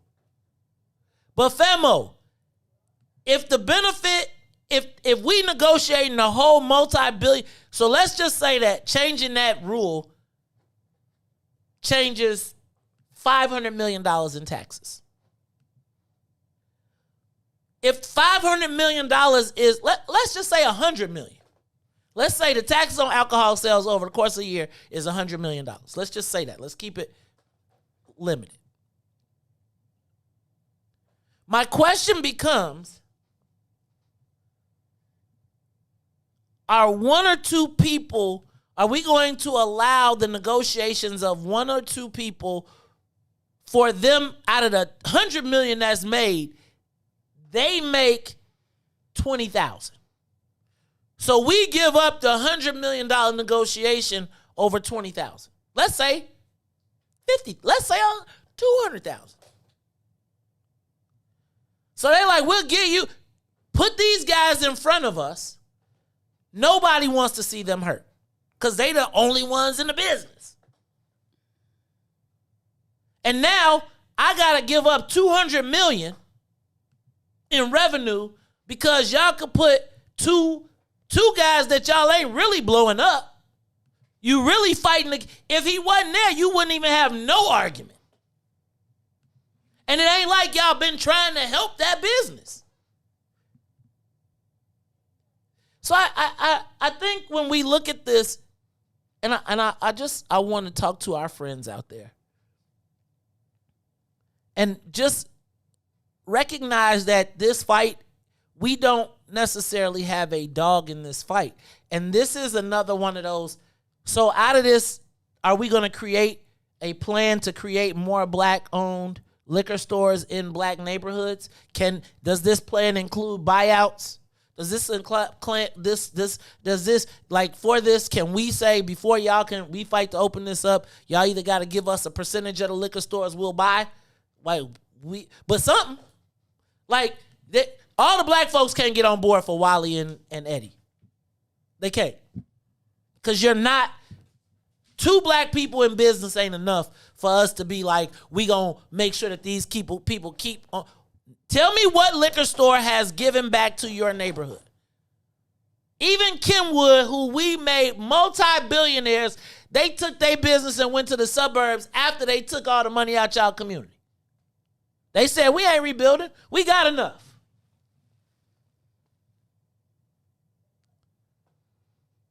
It's the Maze Jackson Show. We're going to take a quick break. Give us a call, 872-259-7474. I probably done made y'all mad, so y'all, I know y'all got the hookup. Wally come in, he be like, what's up, homeboy? You want your pint? I got you. Meanwhile, your little daughter's walking in the store to come get some now and laters, and they trying to pull them in the back. These people ain't been your friends. Don't act like they are now. I'm just saying, who you fighting for? Who are we fighting for in this argument? And I'm not going to let my disdain for the mayor allow me to give up all of that negotiation power. What are the Black Caucus going to get to make it 10, or what the white boys going to give you, or what are all of these people that's going to lie? And then here's the last part I got to ask you.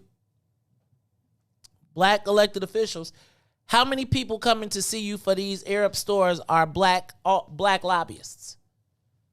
Did they hire black lobbyists, or did they go hire the white boy to tell you that I got the better relationship? And so even Wally, as he finances the BS that happens in your community, that creates the den of iniquities that happen outside of your stores, when it's time to even for us to benefit to lobby on this bad boy, they done went and got some Mexican or some other guy, and I don't mean that, a Latino lobbyist. Again, if I see Mike Alvarez showing up as I'm saying, why? So Mike Alvarez is going to go lobby all the black elected officials and then go to the licensing person and be like, here's what's good for your community. Who black is in the conversation? Like right now, if every liquor store ain't went and hired a black lobbyist, and all of them got money. It should be this should be a plethora of money and economic benefit happening for black people in the political realm. If Anthony Beckham, if Omari, if Chad Hoosier. If all of these young black lobbyists ain't participating in this negotiation and y'all letting this white boy come and be rich for $200 and this money is moving. Trust me when I tell you, money is moving. And if you ain't making no black people rich, if you standing up arguing about it, but they can't, it's two sides. We got to win some kind of way. It's the Maze Jackson Show. We'll be back. The Maze Jackson Show will be back after this break. The Chicago Legal Network is the collaboration of attorneys that concentrate in many areas of the law most needed in Chicago neighborhoods. The CLN lawyers focus on personal injury, criminal defense, and other issues. The CLN lawyers all average over 20 years of legal experience and are dedicated to helping the Chicago community. The Chicago Legal Network is committed to developing black lawyers through mentorship and co-representation. So if you were injured in a car accident, slip and fall, or injured on the job, or you need assistance with criminal defense, including driving violations and DUI, check out ChicagoLegalNetwork.com for more information or call 773-912-3545. 773-912-3545. Broken screen? Crash system? Are you in need of spyware or virus removal from your computer? Well, contact RPC Computer Repair in South Shore and let us help you with all your computer repair services and print needs. Need office or print production services, copies, scans, fax, or even notary service? Then stop by and support RPC Computer Repair and Print Shop located 1741 East 71st Street in the 71st Street corridor, newly revitalized South Shore areas, and let RPC be your one-stop shop, where we believe RPC is your PC. RPC Computer Repair is also a UPS access point where you can drop off and pick up your important packages. So let RPC be of service to you. Call RPC Computer Monday through Saturday, 8 a.m. through 6 p.m. at 773-966-4457. That's 773-966-4457. Visit RPC at rpccomputeringinc.com for more information. Sissy's Taco Bar Pop-Up is back with more hours and more days. Check them out at their new pop-up location at the Woodlawn, located 1200 East 79th Street. Sissy's Taco Bar offers authentic street tacos infused with international soul. Now every Tuesday, Thursday, Friday, and Saturday at the Woodlawn from 12 p.m. to 7 p.m. New vegan tacos have been added to the menu too. Visit sissytacobar.com for more info. WIFTBPN. I think that the black community is starting to realize the mayor may not necessarily be an ally just because she is black. Live from What's in It for the Black Media Studio. Our representatives don't necessarily get a pass just because they're black. We've got a challenge in the black part of Chicago of holding black politicians accountable. You're listening to The Maze Jackson Show. This is Chicago, so I understand the Chicago way. I ask every day what's in it for the black people. With Maze Jackson. Come on, y'all.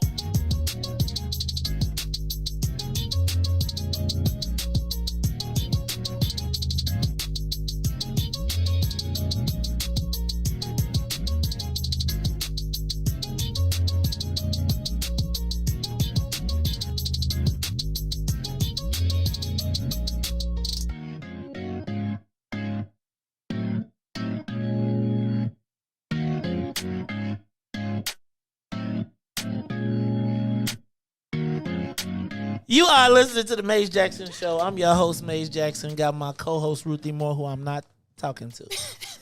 Shout out to Sonia Escobar. Ruthie talking about if men had periods, we'll be asking for FMLA every month. I know y'all would. She talk about family menstrual leave. Listen, every break I'm going to throw in something else until you say, okay, I gave you the red dot. I quit talking about it. I gave you the red dot in the studio. Now Ruthie fellas, Ruthie said that she want to change the color on the commercials now from blue to red. Oh yeah, I did say that. Yeah, really. Accurate representation. Yeah, okay. Yummy. I'm just. I hope they don't put it anywhere next to my food. Like they cannot put any food in that commercial break there. They can't. They cannot. I'm just trolling you, man. I know, but it's okay. I'm just telling you. I'm trollable on this issue. I'm trollable. All right, y'all, let's go to the phone lines, though, because I need to understand who are we fighting for in the fight to save liquor sales after 10 o'clock. I'm not suggesting that we need prohibition. I'm not even saying that I don't think you should be able to buy liquor after 10 o'clock. But I do want to know, who are we fighting for in this fight? Who owns the black liquor stores? Because there's only really one or two that I know of. Who are going to be the lobbyists? Because, again, what you're going to find is these white guys going to get all the Arab corner stores, and they're going to hit them all up for $5,000, $7,000, $10,000 a month. So you're going to see a flood of loose squares in your neighborhood, right? And you're going to see everything. Let me go to the phone lines. Caller, you're on the Maze Jackson Show. Sonia, put up the caller because we ain't got that name. Caller, you're on the Maze Jackson Show. Hello? Hello? Hello? Caller, that's you. Yeah, You're here. Yeah, am I a speaker? Yes. Go ahead, caller. Oh, yeah, how you doing? Hey, listen here. To get a wider perspective on the spirits sales in the black community, you kind of got to get some historical perspective. You know, you have Seagram's, which controls most of the distilleries in the United States, owned by the Bronfman family, a Jewish family, incidentally.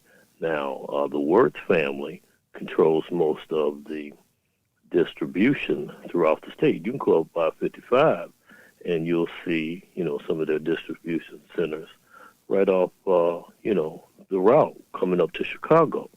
And so you need to get a sense of their impact and influence on who can lobby these politicians and have the money to do that.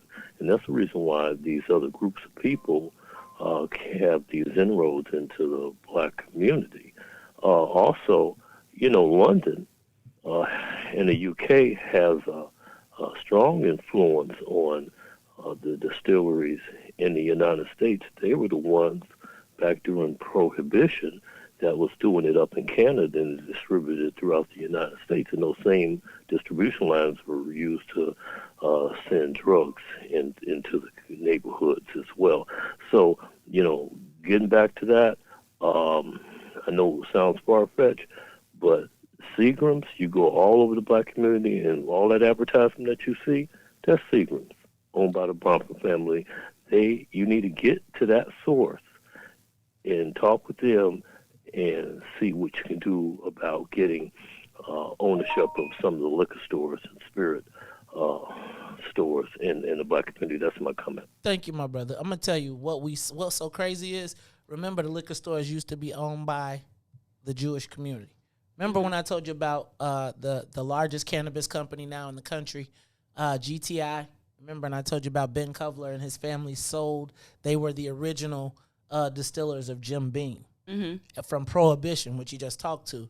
And they sold their company to a Japanese firm for $17.9 billion so that they could take part in what became the newest, what they call Prohibition 2.0, cannabis. So I think there are historical connections, and I think we got to get to that. But I got to talk about what's happening right now in city council. And what's happening right now in the city is that there are billions of dollars at stake. There are billions of dollars. I'm saying that if all the black radio ain't playing radio spots on both sides, if we ain't seeing TV commercials, if they just gonna try and pull it for this multi-billion-dollar effort that's going to keep white folks rich, and white folks rich at the corporate level, and them guys from Palestine rich locally. Hold on one second, because I just Googled what he said, and I suggest y'all Google it. So it's how do you spell the name? BRONFMAN. First paragraph on Wikipedia, it says that the family is perhaps the largest single force in the Jewish charitable world. Ruthie, so spot on, caller. Ruthie, you about to mess up, yo. I just Googled. I literally just Googled. I'm on Wikipedia. Yo, it's Ruthie, your future husbands around here, like, you can't be selling us out. I mean, but he was spot on with what he just said, and so This is how you spell it again, people. It's BRONFMAN.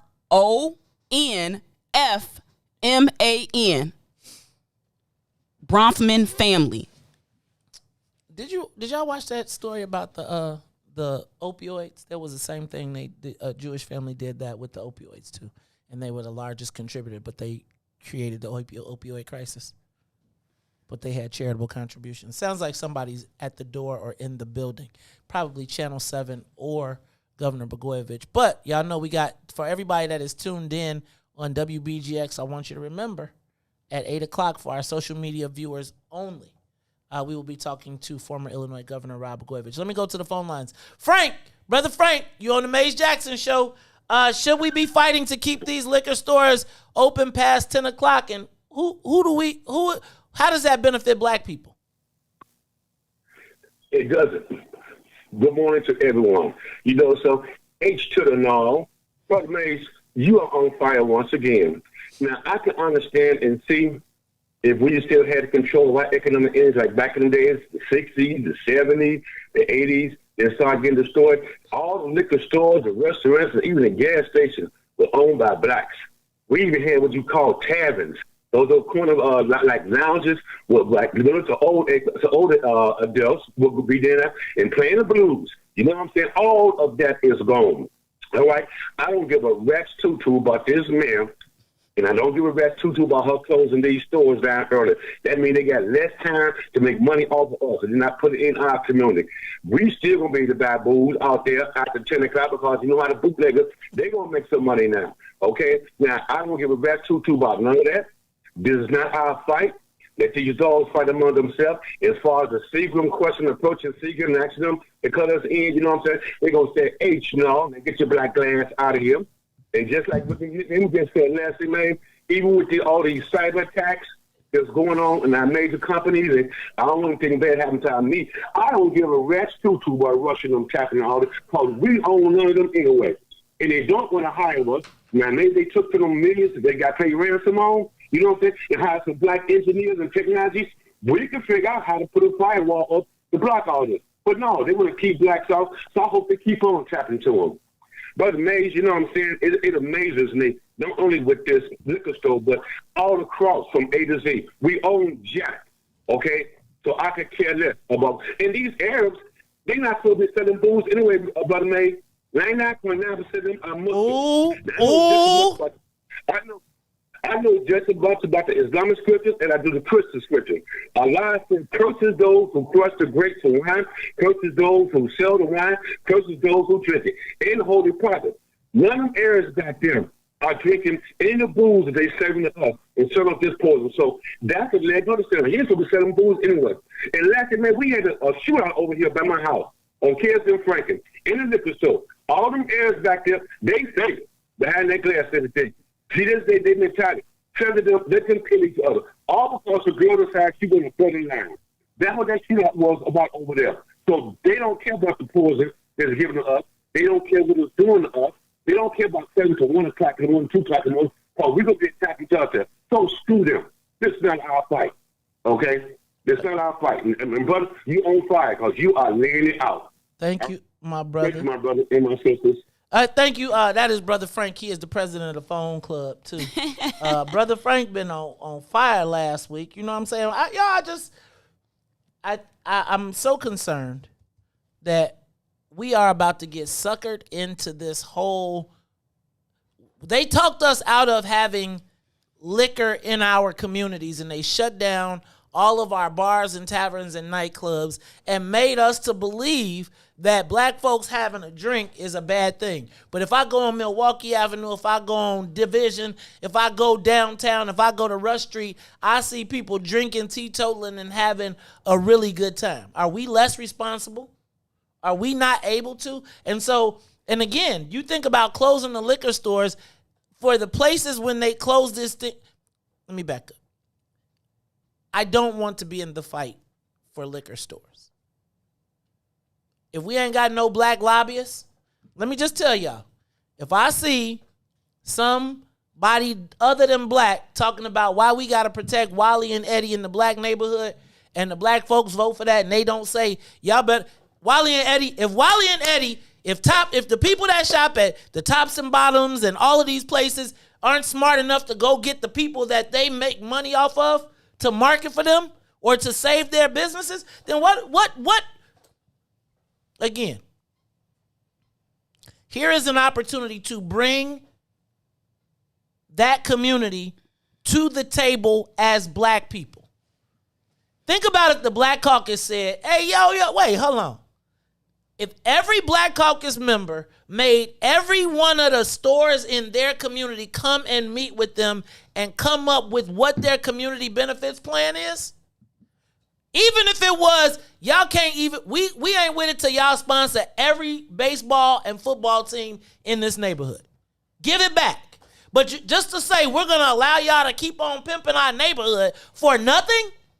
For nothing. Your vote, there has to be an advantage somewhere for you to be black. And I'm not going to expect that white folks are going to be like, oh, because you're black. But if you can't have an advantage as a black person with black people, when do we win? You will never have remember during the burn downs and when the uprising happened, and then we saw all of the corner stores come up and they was like, we do so much good for the community. No, what y'all do is y'all help the pretty girls do finance their thing and you put them in business, but you ain't really helping the community. They had us standing up there supporting them. They were like, we are the only people that will come to your neighborhood and give you groceries. I appreciate your grade D meat. Thank you, sir.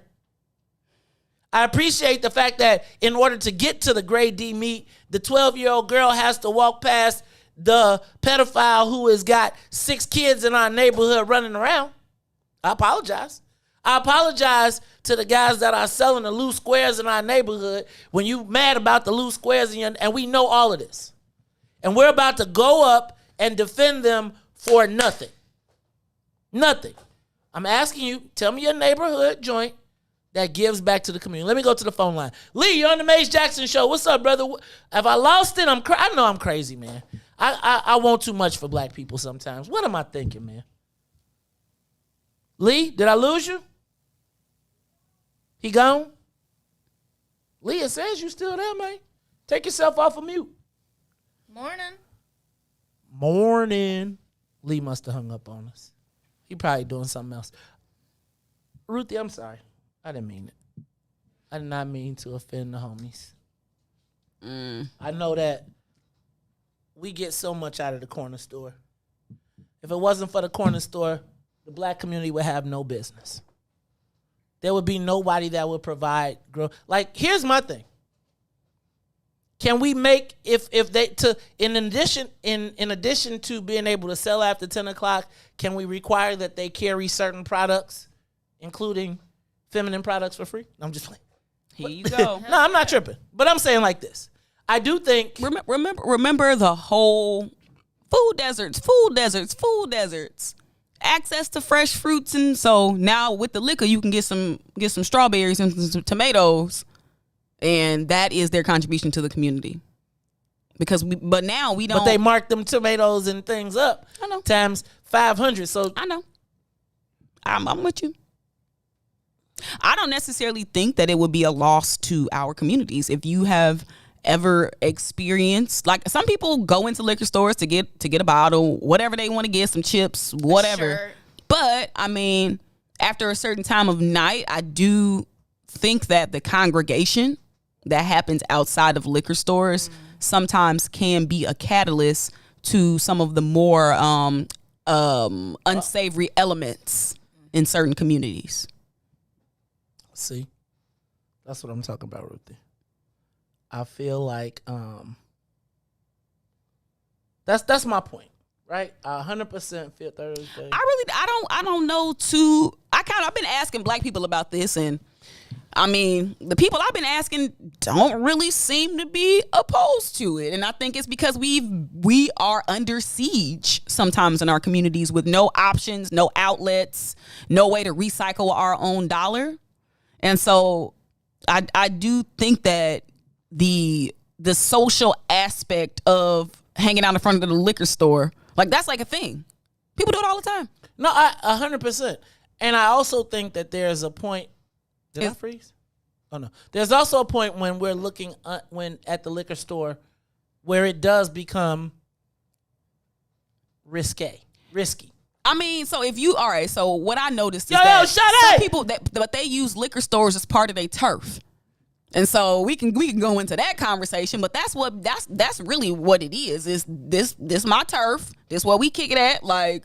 And for the liquor stores, it's kind of a win-win for them because it gives them a certain level of quote unquote security. Mm-hmm. And it also gives them a place where, you know, if you out on the corner, you can set up shop right there. You quote unquote protecting this Arab business. And you can step inside when the police come. Yeah, remember the ordinance for them having to take down all of the window advertisements, how you couldn't see in, and they kind of created like an ordinance where it's like you have to create some space to be able to see in the stores. Mm-hmm.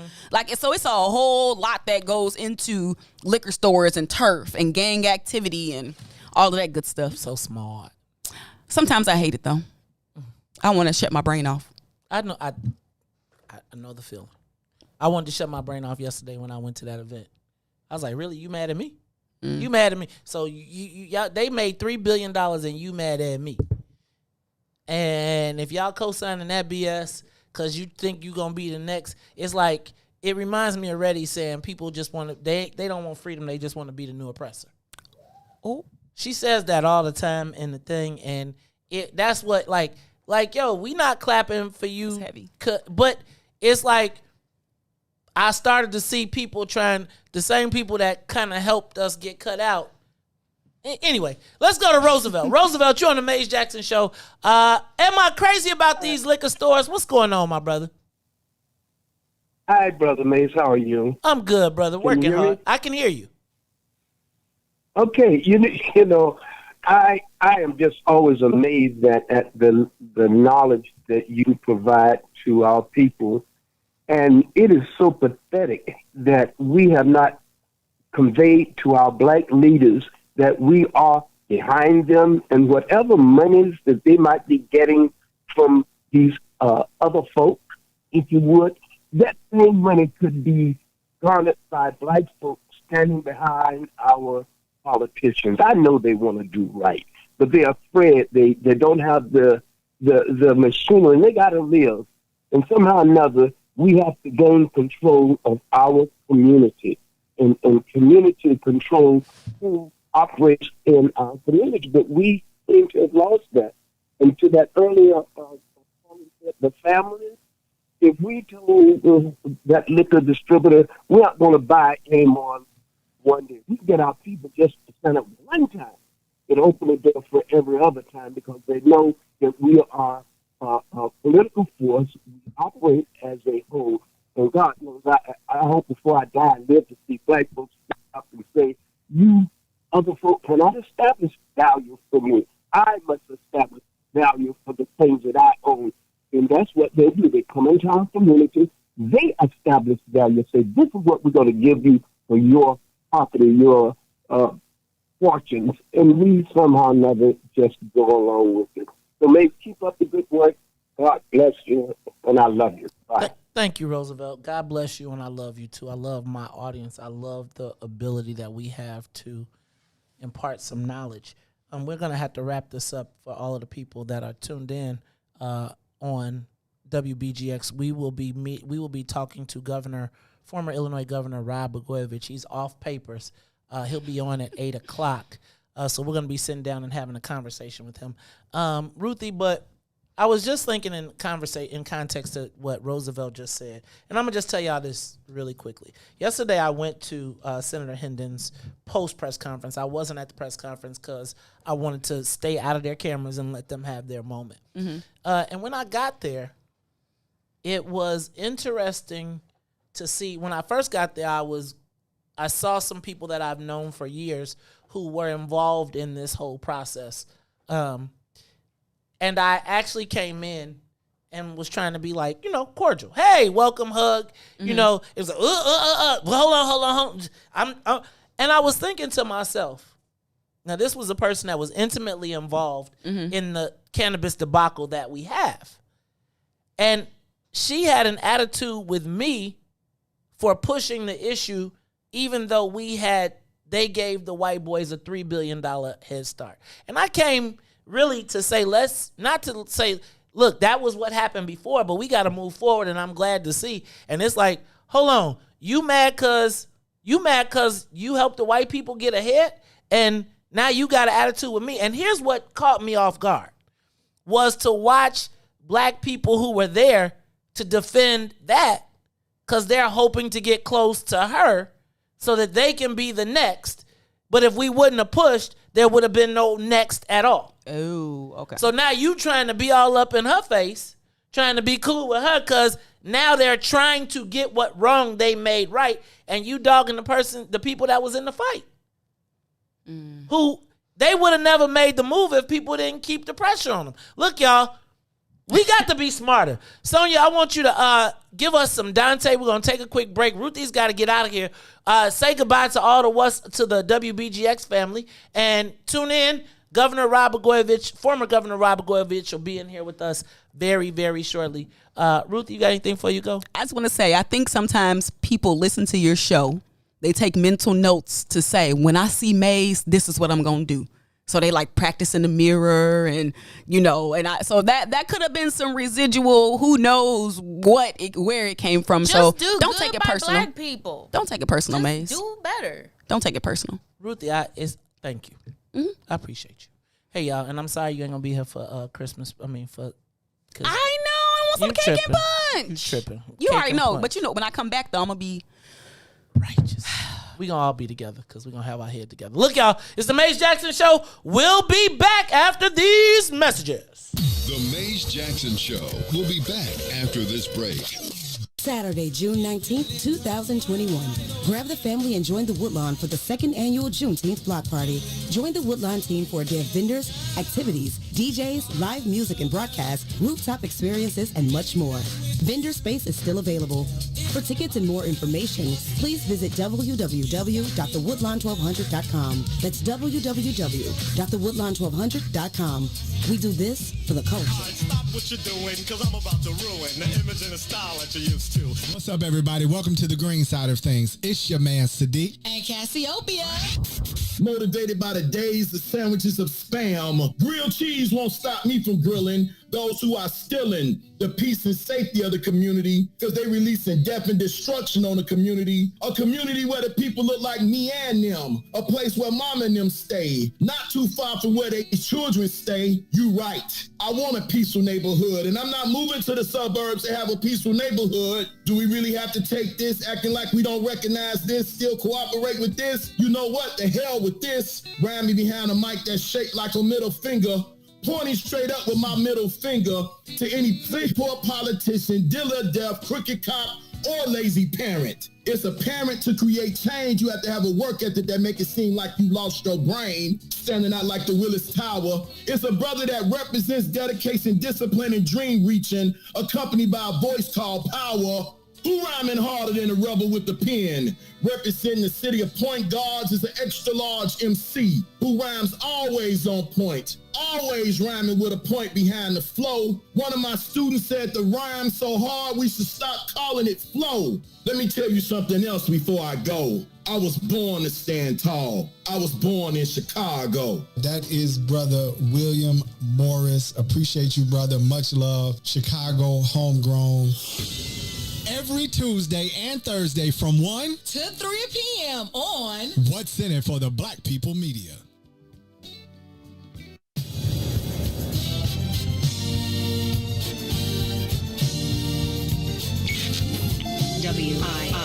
WIFTDPN.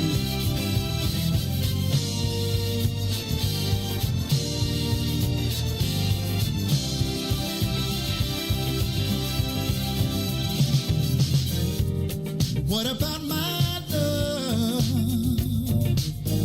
Seems you have forgotten us. I do believe that something went wrong somewhere.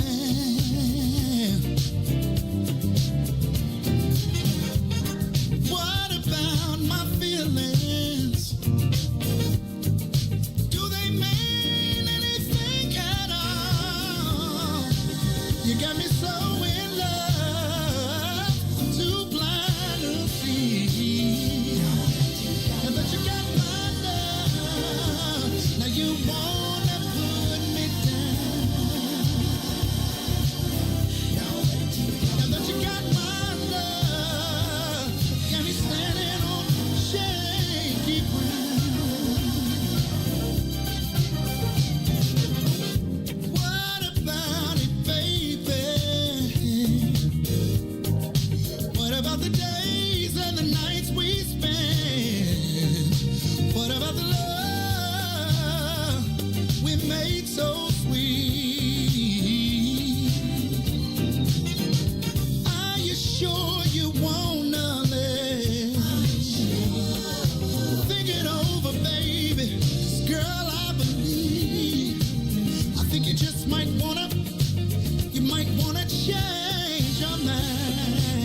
Put your hands together. Put your hands together.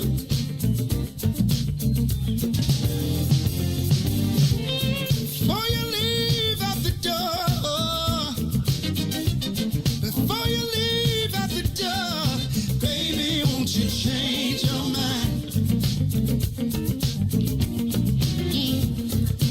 Really wish you would change your mind. Now that you got my love, you don't even come around. Now that you got my love, you got me standing on shaky ground. Now that you got my love, you don't come around. Now that you got all my love, you got me standing on shaky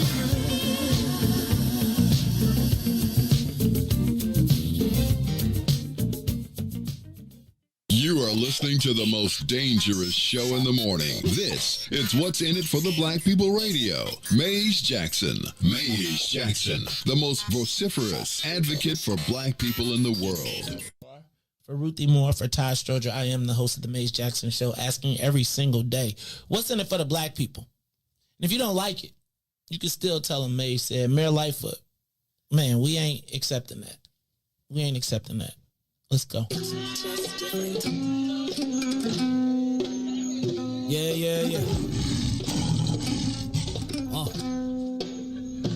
Let's get down to business and go ahead and address the facts, man. Lightfoot seems more lesbian than black. Rahm Emanuel's another case. He was just as tired. 50 closed schools left much to be desired. Police had Anjanette naked on that body cam. They suppressed the footage so it couldn't touch a lot of hands. Reminds me of that 16 shots in that cover-up. Both of them similar, so I went and dug it up. George Floyd killed, a lot of riots happened in the town. Southside burned and they wouldn't let them bridges down. Grandmother sick, need a prescription and plus a couple groceries. You gon' have to travel just to get it now. COVID-19 out here shutting all the business down. Not enough SBA loans to even give around. So many failed businesses that you could put them in the pile. If you don't survive the pandemic, it's gonna sit you down. We sing, dance, play ball, entertain, and crack jokes. Government infested black neighborhoods with crack smoke. System that milked us so bad, we got lactose. Still trying to find out what's in it for us black folks. We sing, dance, play ball, entertain, and crack jokes. Government infested black neighborhoods with crack smoke. System that milked us so bad, we got lactose. Still trying to find out what's in it for us black folks. Shout out to Willie Wilson, hope one day you get to Senate. We need some different players in the game to handle business. Too many shady characters like Madigan and Blago. But when you really break it down, it's typical Chicago. City full of gangsters, it's what the land was built on. Same streets with hood legends, DNA gets spilled on. Carjackers out here lurking, trying to get they steal on. Looking for a block to put them Hellcat wheels on. Let this give bogus appraisals a red line. Car crackers out here getting minimal fair time. And up to seal carry, I stay with the pipe. But Illinois gun laws giving minimal rights. Stay up on the swivel, make sure I'm moving tight. Check all of my mirrors when I pull up to the light. Pick my homie up from out of town, man, he caught a flight. He was hella nervous, told him, shorty, this is a way of life. We sing, dance, play ball, entertain, and crack jokes. Government infested black neighborhoods with crack smoke. System that milked us so bad, we got lactose. Still trying to find out what's in it for us black folks. We sing, dance, play ball, entertain, and crack jokes. Government infested black neighborhoods with crack smoke. System that milked us so bad, we got lactose. Still trying to find out what's in it for us black folks.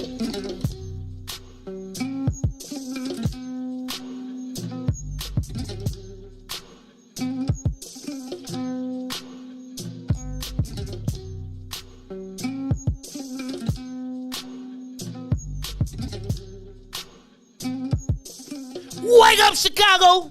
Wake up, world. This is the Maze Jackson Show. I'm your host, Maze Jackson. I don't got my co-host, Ruthie Moore. She busted out on me. Todd, no call, no show. He want to text me. So can somebody help Todd understand? You can tell Todd, typical Chicago politician, show up when he want to show up. I was like, Todd, no call, no show? I found out he sent me a text at like 7:30 telling me he wasn't going to be here at 6 a.m. Shout out to Todd Stroger. Shout out to my girl, Sonia Escobar, who is in the building, always rocking. Shout out to my man, Loch Ness Monster. But I got to tell y'all what.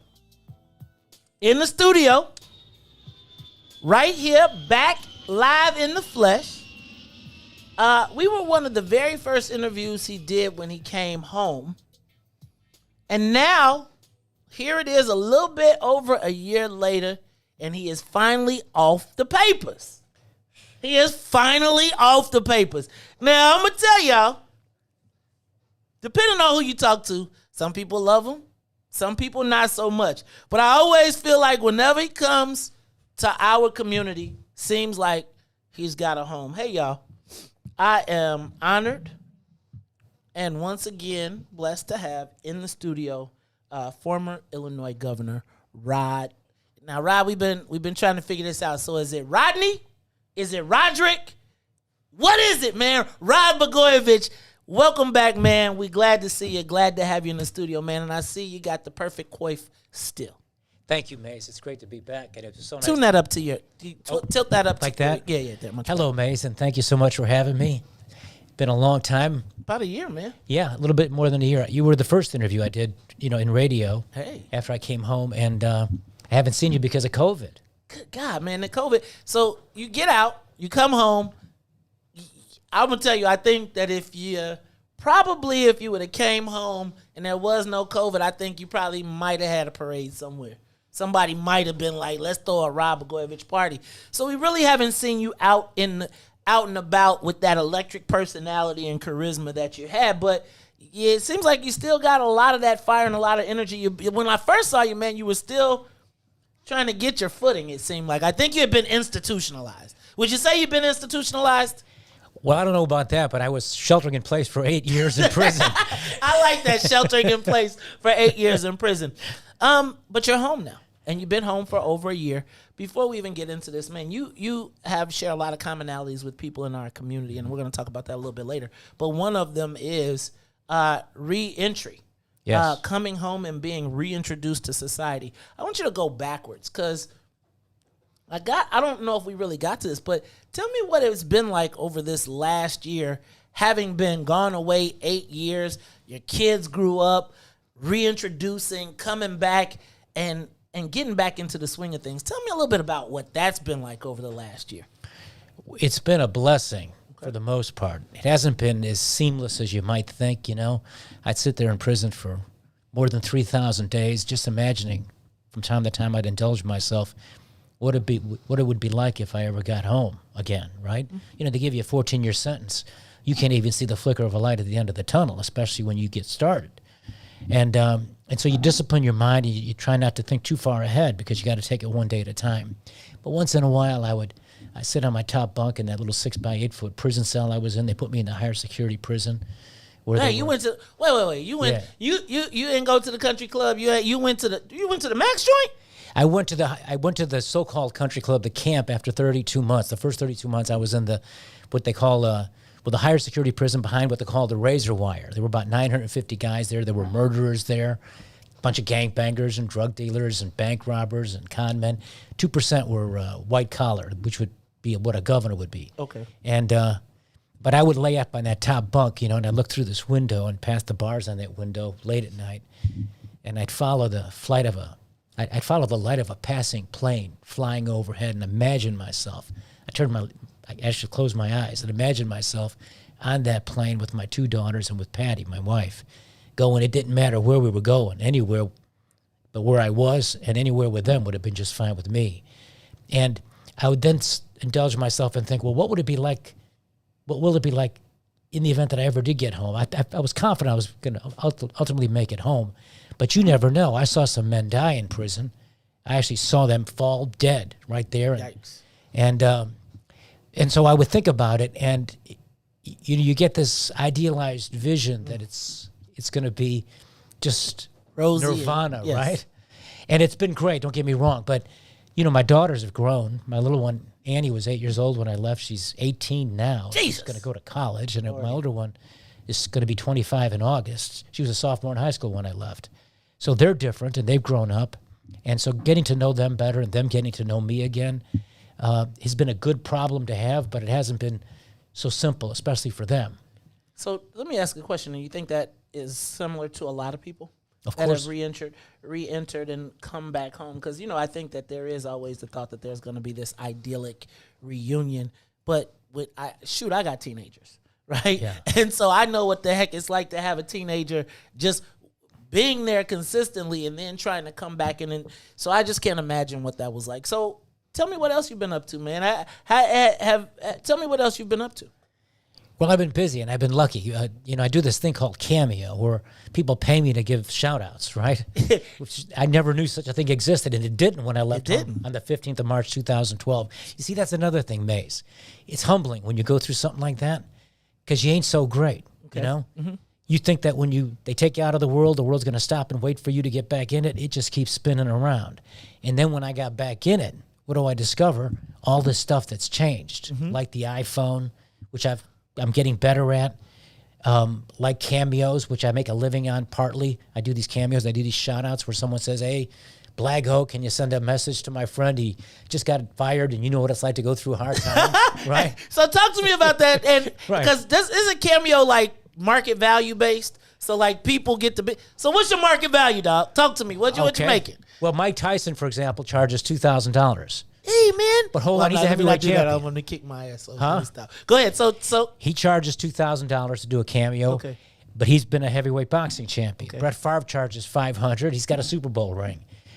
I charge $80. I was a former governor, and I've got no Super Bowl ring or heavyweight boxing championship. But, I'll tell you what I like about those cameos. It's really heartwarming. I've done about 2,500 of them. And you get to see how people love one another, how they care about one another. I've been the victim of evil and wickedness. Those prosecutors who did this to me, they're corrupt, they're crooked. They hijacked the governor from the people. I didn't break a single law, cross a single line. And Hold it. Go ahead. Go on. ahead. Let me back up. Go ahead. You making $200,000 a year doing cameos? That's more than you was making doing being a governor. You said you did 2,500 of them, right? No, close to 2,500. Okay, well, yeah, but approaching. shoot, that you're making governor money. Close. Okay, yeah. all right. Governor money. Yeah, doing cameos. That's good stuff. I know who'd have brother. thought that, right? Hey, man. Get it how you live. And I get a lot of these 5-star ratings because they're supposed to be like 30 seconds long. I'll do them for like 9 minutes, 10 minutes sometimes. Yeah. They give you some information. They want you to talk about, dude just lost his job. Hey, bro, can you give him some words of encouragement? You know what it's like to be down in a deep, dark valley. And so I really get joy out of doing it. And like I said, it just reminds me of all the good that there is in the world. There's a lot more love in the world than there is hate. There's a lot more goodness than there is bad. There is wickedness and evil, of course, but there's more good. And these cameos are a reminder, and it's a way to make a living. And I do other things, too. I've been busy with some other stuff. I know you got don't you got a podcast going on? I do have a podcast. It's called Lightning Rod, and I do some consulting work with a company that does logistical transportation in the good stuff. trucking industry, which is a whole new world. I know that guy. Go ahead. So Governor, I'm going to tell you, man, for a guy who went through what he went through, even as I was listening to you describe your watching out and the bird flying overhead and being on the plane, you still don't seem to have lost your vigor for life. It seems like you still seem to have a certain level of energy and a certain level of charisma. Talk to me about how you didn't get broken, or did you break in jail? No, I didn't get broken. Look, I would say a couple of things gave me the strength I needed to endure, to persevere, and to overcome. First, and I would say this to any of your listeners out there who are going through hard times, reach down deep inside of yourself, even when it's really bad for you and you find yourself in the most wretched circumstances. Reach down deep inside of yourself and ask yourself, who's out there that you love? And ask yourself, what is it that they would like you to do? In other words, at some point, you think less about yourself but about others. And for me, it was easy because I had my 2 young daughters and my wife, Patty. And so I had a reason to have to be strong for them, if no other reason. Then the other part of it was, one of the advantages, and I'm not here to say there's anything really good about prison because there isn't, except you do have time to catch up on your reading. And I was able to read the Bible, Maze, in ways I never read it before because I was so busy in the race of life trying to become the governor and trying to get up that high mountain. I always believed in God. I believed in prayer. I was raised, in the Christian faith. But I got closer to God when I was all by myself and all alone. And I just gravitated to his word by reading the Bible every morning. And I would read it slowly and carefully over and over again because I had all that time. I had, like I said, more than 3,000 days. And I would read it sometimes, several times a day. And And it was very inspirational to me. And it gave me not only strength, but it gave me perspective, a better understanding of, how it is that the world works and what it is that God wants us to do to deal with the difficulties. So when Dr. Martin Luther King talks about the object of life really isn't the pursuit of happiness, which is promised to us in the Declaration of Independence, but it is instead to do God's will, trying to discern the mysteries of God and trying to figure out what it is that he'd like you to do. St. Peter said, be worthy of your sufferings. And people like Dr. King and others who've lived great lives and achieved great things were great inspirations to me as well. So it was a combination of the Bible and these people in history, men and women in history who were able to overcome adversity that gave me the strength I needed, coupled with the love I have for my daughters and my wife. And it was not that hard. So I'm going to take a question from the audience. Talk to me, Governor. What are you? I'm good. All right. Yeah. What's your favorite Bible verse?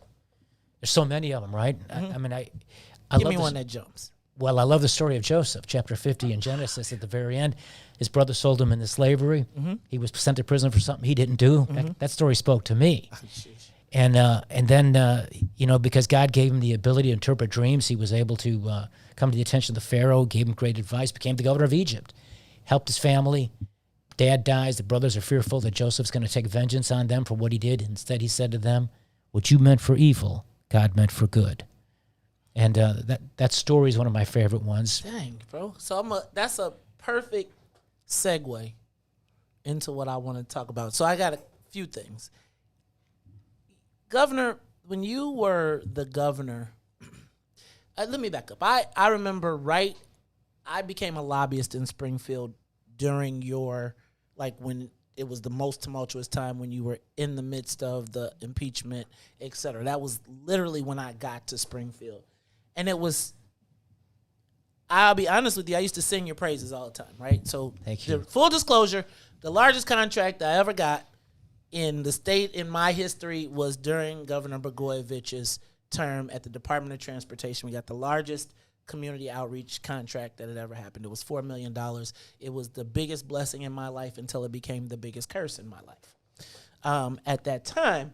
But I describe you, I had the perception of you from the perception of black folks, and I had just arrived in Springfield. So we were like, man, Governor Blagojevich is our guy. And when I got to Springfield and I couldn't understand the persecution, there was a whole different way that people who were inside of government perceived you. And as I was down there working, et cetera, I wrote an article and I called you Rodden Hood, right? I called you Rodden Hood. Yeah. And it was because they painted you as a villain. And I was like, it's all good if he a villain. Like, they would say all types of crazy stuff. And I would be like, I don't care how much of a villain he is. That's our villain. Because whatever he taking from the white folks, he is coming over and we see it coming back. And I remember distinctly you had a fundraiser at, I want to say, the Art Institute. And tickets were like $10,000. And I had gotten my big contract and I was fired up and I was like, I got some money and I want to be a player.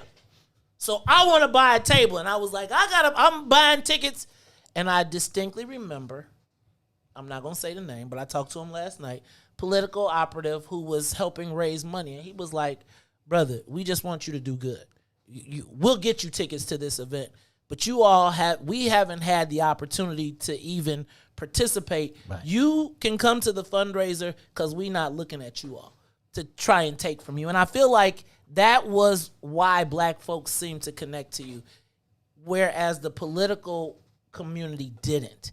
Tell me why there seems to be this perception that you were a governor for black folks as compared to not being a governor for the rest of not being, but black folks have a particular affection for you. And it seemed to me that you were the first person that recognized the value of the black vote and you straight catered to it. Talk to me about that.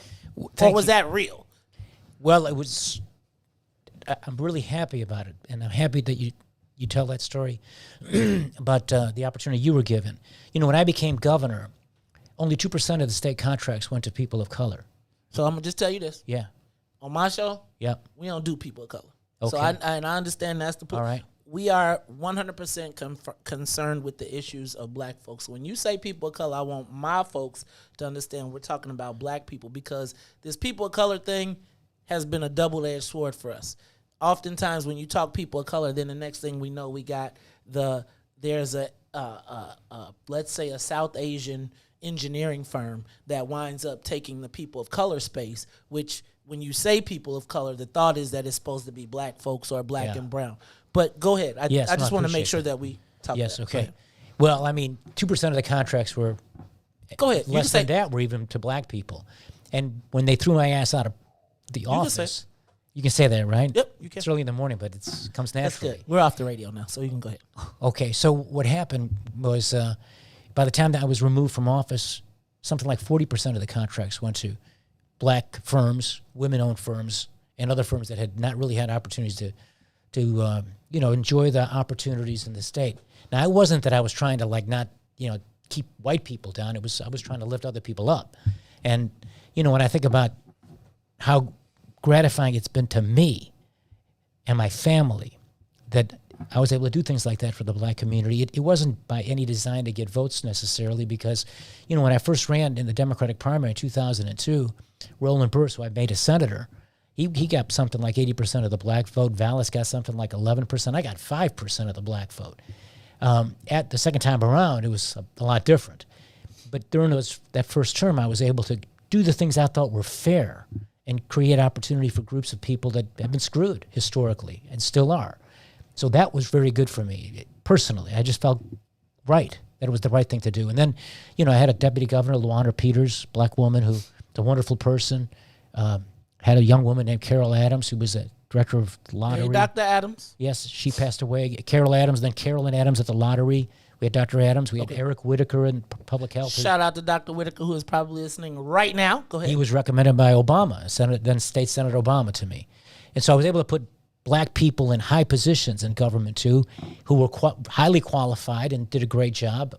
And that, too, was gratifying. And then when calamity came into our lives, it was always for Patty and for my daughters, Amy and Annie, and for me, we always felt, even in the worst of times, we felt love in the black community. We go to the black churches, and we just wouldn't feel so alone like we did when something like that comes at you. And here again, in the black community, you guys understand what it's like to, face certain people in law enforcement who, they just lie, and they do wrong things, and they persecute. And here again, the black community had an understanding based on your hard experience. So it was a natural affinity.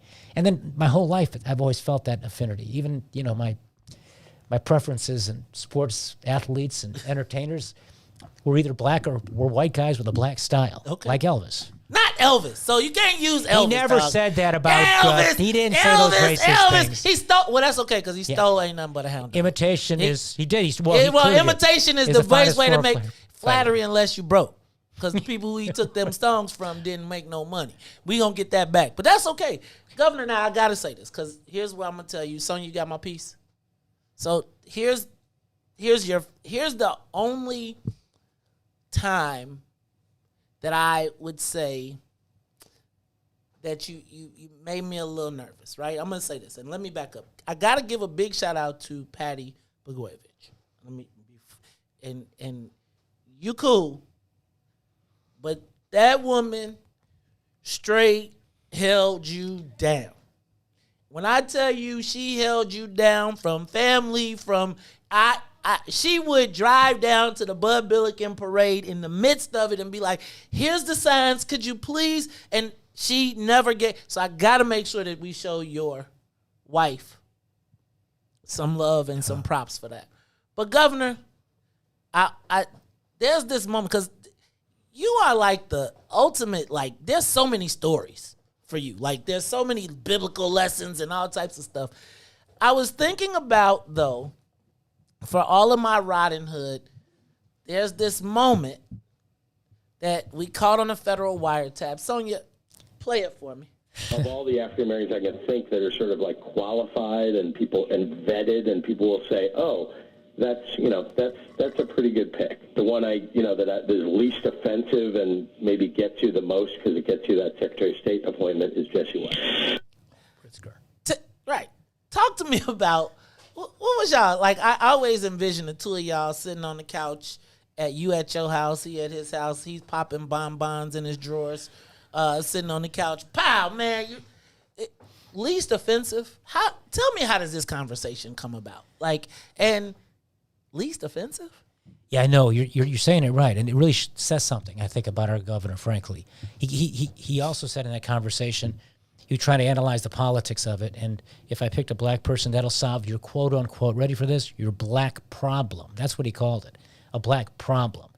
I think that reveals a lot about where he's coming from, and it's strictly all politics, not any like sincere desire to be someone who's going to be supportive of a community. I viewed the opportunity to send a black person to the United States Senate as just that, an opportunity. And I was looking for someone who was sort of outside of politics. I was looking for someone who might have had a military record of some sort. I was looking for someone who was different. We talked about Oprah Winfrey for a couple of days. I settled on Roland Burris, and when I say settled, I don't mean to diminish that, because Roland has been a real leader in politics in Illinois, an elder statesman, very well respected. But he wasn't my first thought. You was going big, dog. I saw it. I saw the list. Yeah. Explain to me. And then I thought about Halle Berry briefly. That was a Halle joke. Berry. Well, she was from here. No, but I said something really stupid. I can't say it on this, but they played it against me. It had no relevance. We're gonna have to find that. You'll tell me about that later. Okay. Okay. This wasn't in the Slave Master clause, was it? Oh no. This is very flattering to her. Okay. Okay. Man, Yeah. you can't. First of all, you can't diss Halle Berry, because Halle Berry's like, she's no beautiful. problem, babe. Sorry, Yeah. babe. She's not really that beautiful. My wife's watching. Like, she doesn't look that good. She's all right. Not like your wife. She's all right. Exactly. All right. So, Governor, I gotta ask now. Tell me about what your opinions are about what's happening in Illinois government right now. I find it ironic that I think they referred to him in the federal documents as himself. I think it's pretty interesting to see what's happening now with Mike Madigan, Mike McLean, and that kind of cabal. Talk to me about that cabal and how it kind of played into your demise, I would say, because I feel like when you got elected, I remember coming down to Springfield. You can go in my office. I got the invitations and everything. But there was sort of like a rejoicing of us coming back to Springfield. It was you, it was Emo Jones, and it was like, I don't know if y'all was tight, but whatever was going on, y'all boxed old boy on 65th Street up. And he was hell-bent. When I say old boy on 65th Street, I'm talking about Speaker Mike Madigan, who probably called you every bit of corrupt and did everything he could to see your demise. And now to find out how much stuff he's been involved in, and he's the subject of a federal lawsuit, and to know that our government was his personal piggy bank, right, for him and his magic lobbyist list. Tell me, how does that make you feel when you hear these stories, and does it give you any sense of vindication? It gives me a lot of vindication. Look, I don't wish him prison. I don't like Madigan. Madigan is the quintessential professional career politician who served himself and his family at the expense of the public. So many great things could have been achieved when we had a Democratic governor. I was the first one in 26 years. We had Emo Jones, the Senate president, black man who understood real life challenges. And you had Madigan with all of his skills as the longest serving speaker in American history. Okay, he'd been there since 1983 as a speaker, been elected first time as a state rep in 72 when he met Mike McLean, his guy. So they had to control the establishment down there. And, I made a lot of enemies. But see, I feel like that's me keeping my promises to bring real change. You ain't changing nothing if you don't make any enemies. You got to go down there and shake things up. If you just go there and say, I'm going to change stuff, but you ain't got no enemies, you haven't changed anything. And we got stuff, all kids for our kids, free public transportation for our seniors. Them seniors still talking about them free rides, man. But now, Governor, a lot of people said that those were things that you were doing to cater to the black community so that you could kind of protect yourself. How do you respond to that? Well, first of all, if you're a senior citizen and you're white, you can get a free ride too. Okay. All right? It didn't matter what your race was. It was for all of our seniors. You know, Hubert Humphrey said, you can judge the quality of a society by how it treats those in the dawn of life, its children, and how it treats those in the autumn of life, its elderly, and the disabled, in the twilight of life. And, you know, the disabled were the beneficiaries of free public transportation too. Mammograms and pap smears, free for uninsured women, disproportionately black women because of the income Healthcare realities. inequities. Right? Madigan wouldn't call that bill, so I just did it on my own and said, sue me if you think this is wrong. I used my own executive authority. I did a lot of that. So it was a fight every step of the way. Emil and I did create an alliance that was very helpful to pass a lot of stuff. But fighting Madigan was unnecessary. We could have solved almost all the problems in Illinois. Imagine the things we could have achieved for the black community if we got the capital bill that I wanted, $1 billion of investment in public works inside the south side of Chicago, the west side of Chicago, the south suburbs, the west suburbs, where black people live, East St. Louis, all kinds of places in Illinois where black people live. That would have been jobs and opportunity. The contracts would have gone to black contractors, but Madigan blocked it. That kind of stuff is really disappointing, and it's cynical politics, and it's one of the reasons why today's Democratic Party, in different ways, is letting the people down. And I feel like there's so many things in the black community that can be addressed and solved. Economic empowerment issues, access to credit, the development of investing in black banks to help black businesses grow so people can have jobs. I frankly think there's all kinds of ways to address public safety issues in the black community. How about hiring 10,000 black police officers and have them work in the community fighting the gangs? You know, there are a lot of different things to do. And all of that could have really been easily done when Emil and I were pretty much on the same page, improving the schools. But Madigan blocked a lot of it because he had his fiefdom there, and they were all making millions of dollars. And he had his daughter, Lisa Madigan, as the Attorney General, watching his back the whole time. Governor, so one of the things when I posted this, when I posted that you were coming on, some of the feedback, people were concerned. He's going to trick you, Mace. First of all, I don't get tricked. My friends are my friends. Nobody picks who I talk to. But one of the things that people said was be careful because Donald Trump let him out, so he's a Trumpster now. And he's going to be bashing the Democratic Party because he's pro-Trump now. Talk to me about that. Talk to me about how you feel about the Democratic Party. Talk to me about how do you feel about your alliance or your President Trump, especially in light of everything that's happening, the storming of the Capitol, and then the state of the Democratic Party in general. If you can give me in general. Yes. Well, I'm a Trumpocrat, Democrat for Trump. Uh-oh. And nothing's changed. I was that even before he sent me home. Okay. I would watch it from prison. I'd see the kind of stuff he's doing, shaking things up, changing stuff, actually changing the Republican Party. That Republican Party before him, that George Bush Republican Party, the McCain-Romney Republican Party, had no room for black people in it. They had no interest in solving the problems facing low-income communities, black communities, and others. Trump has changed that in many ways. Now, no one is perfect. But what about January 6th, man? Well, I'm going to just tell you, as a black dude watching that, I'm like, them dudes, they built a gallows. The people that was out there would have killed us. I'm going to say that on the issue of immigration, I think Trump found a thing for black folks, and I think there is a complete dissatisfaction in the black community with the Democratic Party. But again, like when you put the noose up there, let me just tell you, he pushed anybody that was even thinking about messing around back over to the other side. And so for me, Governor, who I give you a lot of props, even though you say you didn't do stuff for black folks, when I see you accept that, and I'm gonna tell you, I wasn't anti-Trump. I was like, man, get what you get, right?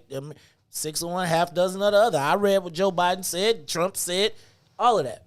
But I think when you put if we can ignore that, then I think you give yourself a challenge, particularly in probably one of your most loyal constituencies. Sure. What are your thoughts? Well, when you say news, what are you talking about? I'm talking about if you saw what happened on January 6th, they erected it when they stormed the Capitol. Yeah. They literally erected a gallows. Like, who brought the wood? Yeah, no kidding. Who were those people? Right, but look, I had a bunch of idiots who supported me when I'd run for office. Okay, you can't control what a lot of dumbass people do who are extreme. Stand down and stay ready.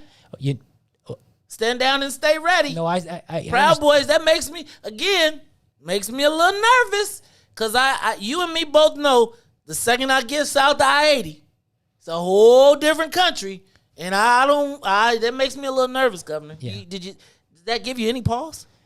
Yeah, I mean, look, again, there's constituency groups on both sides that are extreme. Teddy Roosevelt called them the lunatic fringe. Mm-hmm. Both parties have it. You say that's valid. But I also see Trump's actions. I see the First Step Act. I see him pardoning Alice Marie Johnson, black woman from Alabama. Sat right in that chair. God bless her. I mean, here's a lady who went to 21 years in prison, first-time nonviolent drug offender. She's the personification of how black people get screwed in the criminal justice system. So He cut her loose. Let me stop you right there, because one of the things I was talking about today, yesterday they were repairing cannabis, right?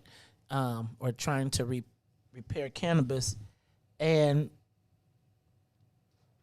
my concern is that they put an individual up in front of us to say this is what happens for all of you, but it's not really. I love Alice Marie Johnson. She was one of the nicest ladies ever.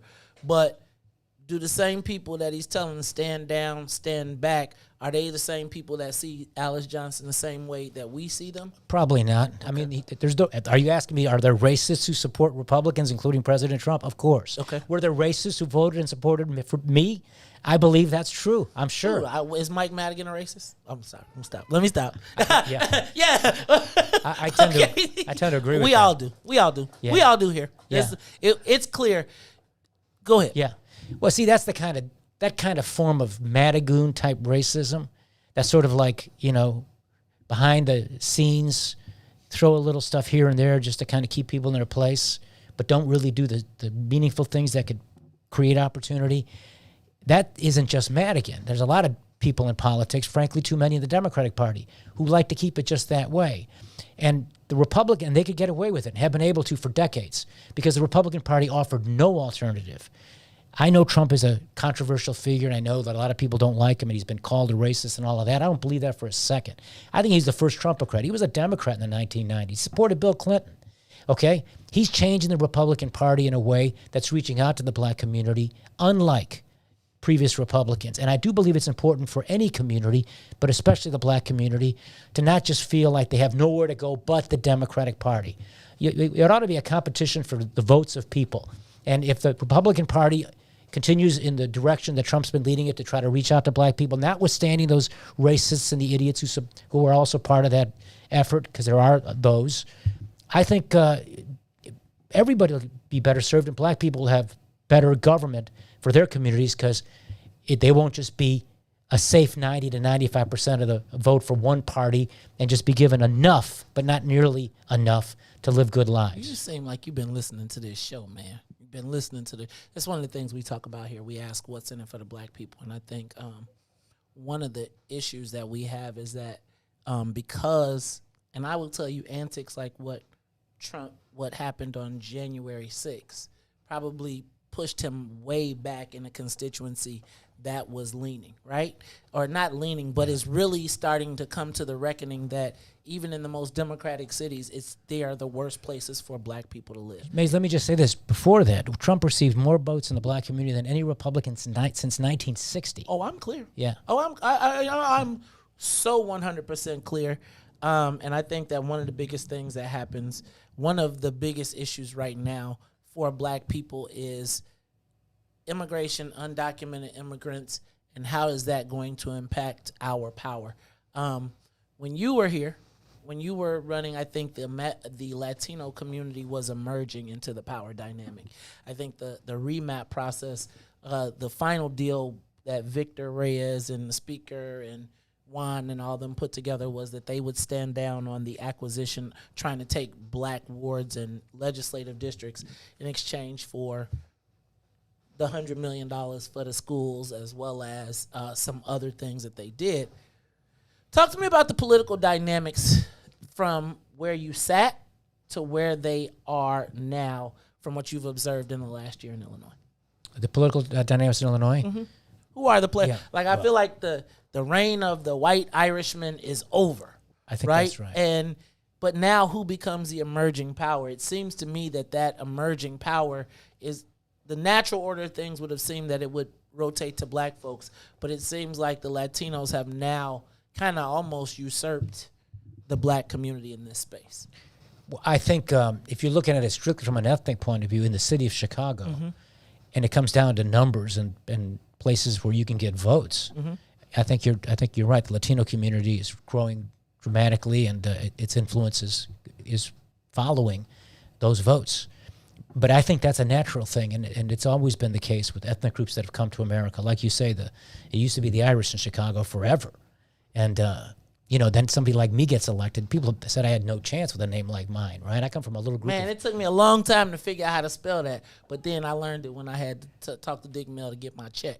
So I was like, Blagojevich. I was like, I got it. Right. But I mean, the group I come from, Serbians, there aren't a lot of Serbians, okay? But it's an Eastern European last name. And, in Chicago, in the old days, the Polish American community was the second largest, was the largest ethnic group.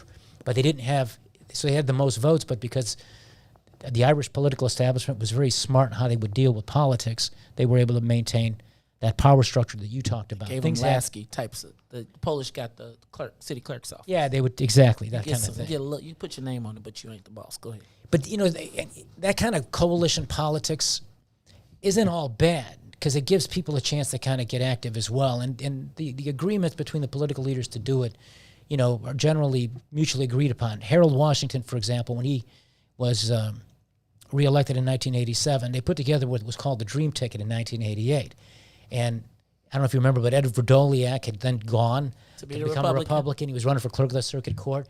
And Harold and the black political leadership. Harold, it was Louis Gutierrez, it was Chuy Garcia. They put this rainbow coalition that was the Dream Ticket then, but has ultimately evolved into a black nightmare. And Aurelia Paczynski was the candidate for clerk of the court, the Polish woman, right? So they did that too.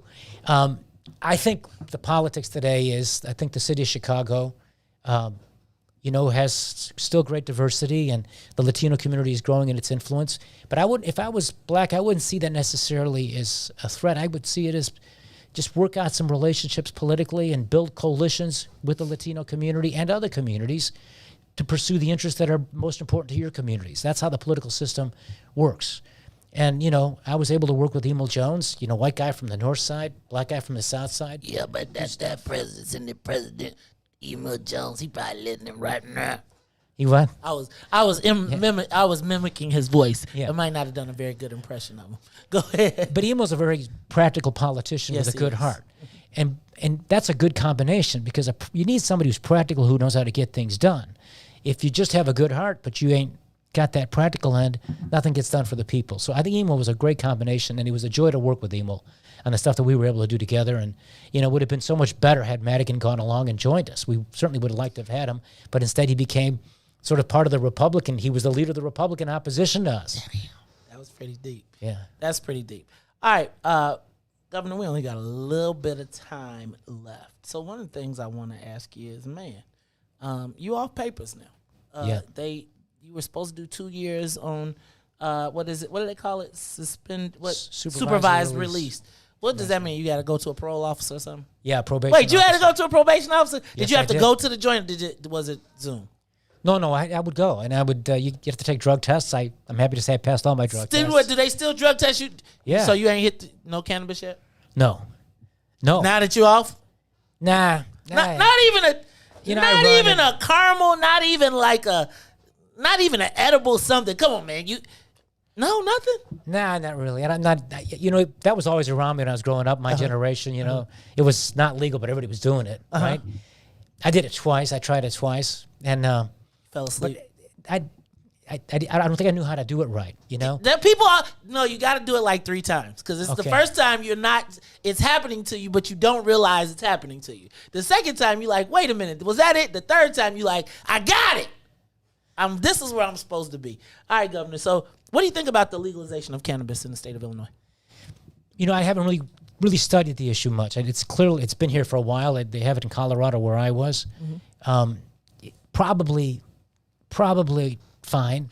Billions of dollars. They're going to surpass. Yeah. They surpassed the tax revenue on liquor sales this year. up until now, 0 black ownership. Yeah, bad. How do That you wouldn't create be the case if I was governor. How does a completely new multi-billion Yeah. dollar industry get created in the state of Illinois with 0 black people in it, in a state where it's led by Democrats? You got a Democrat governor, you got super majorities in all 3, and black folks make that power, and they were able to talk themselves out of getting none. How does that happen? That's what I'm talking about, that kind of cynical politics that I know exists in the Democratic Party that I've been a member of, because I was up against it myself. That's shocking to me. I didn't know that that's true. It's a reflection of Governor Pritzker, clearly, and the Democratic leaders. Because if the governor wanted some of those businesses to be black, it would have happened, and it would happen. It's funny because it's so crazy that the people, they had a social equity program, and a lot of his friends qualified as the socially disadvantaged to get these. Like the guy who owns all of the restaurants. When you see Ben Kovler and these guys who are part of the original prohibition. Governor, I'm gonna stop because I gotta ask you, man. I'm thinking to myself. I'm looking at the comments. You still seeing your swag. You got your hair together, and gray is the thing now for the ladies, right? Not that you thinking about anything, Patty, but the ladies love the gray. If you saw the verses with Ronald Isley, he bust out the gray. Women went crazy. You got a full head of hair. You probably should loan Trump some of that. But Governor, it seems like you still got it. Any thoughts of returning to the game, man? It's like you back with the family.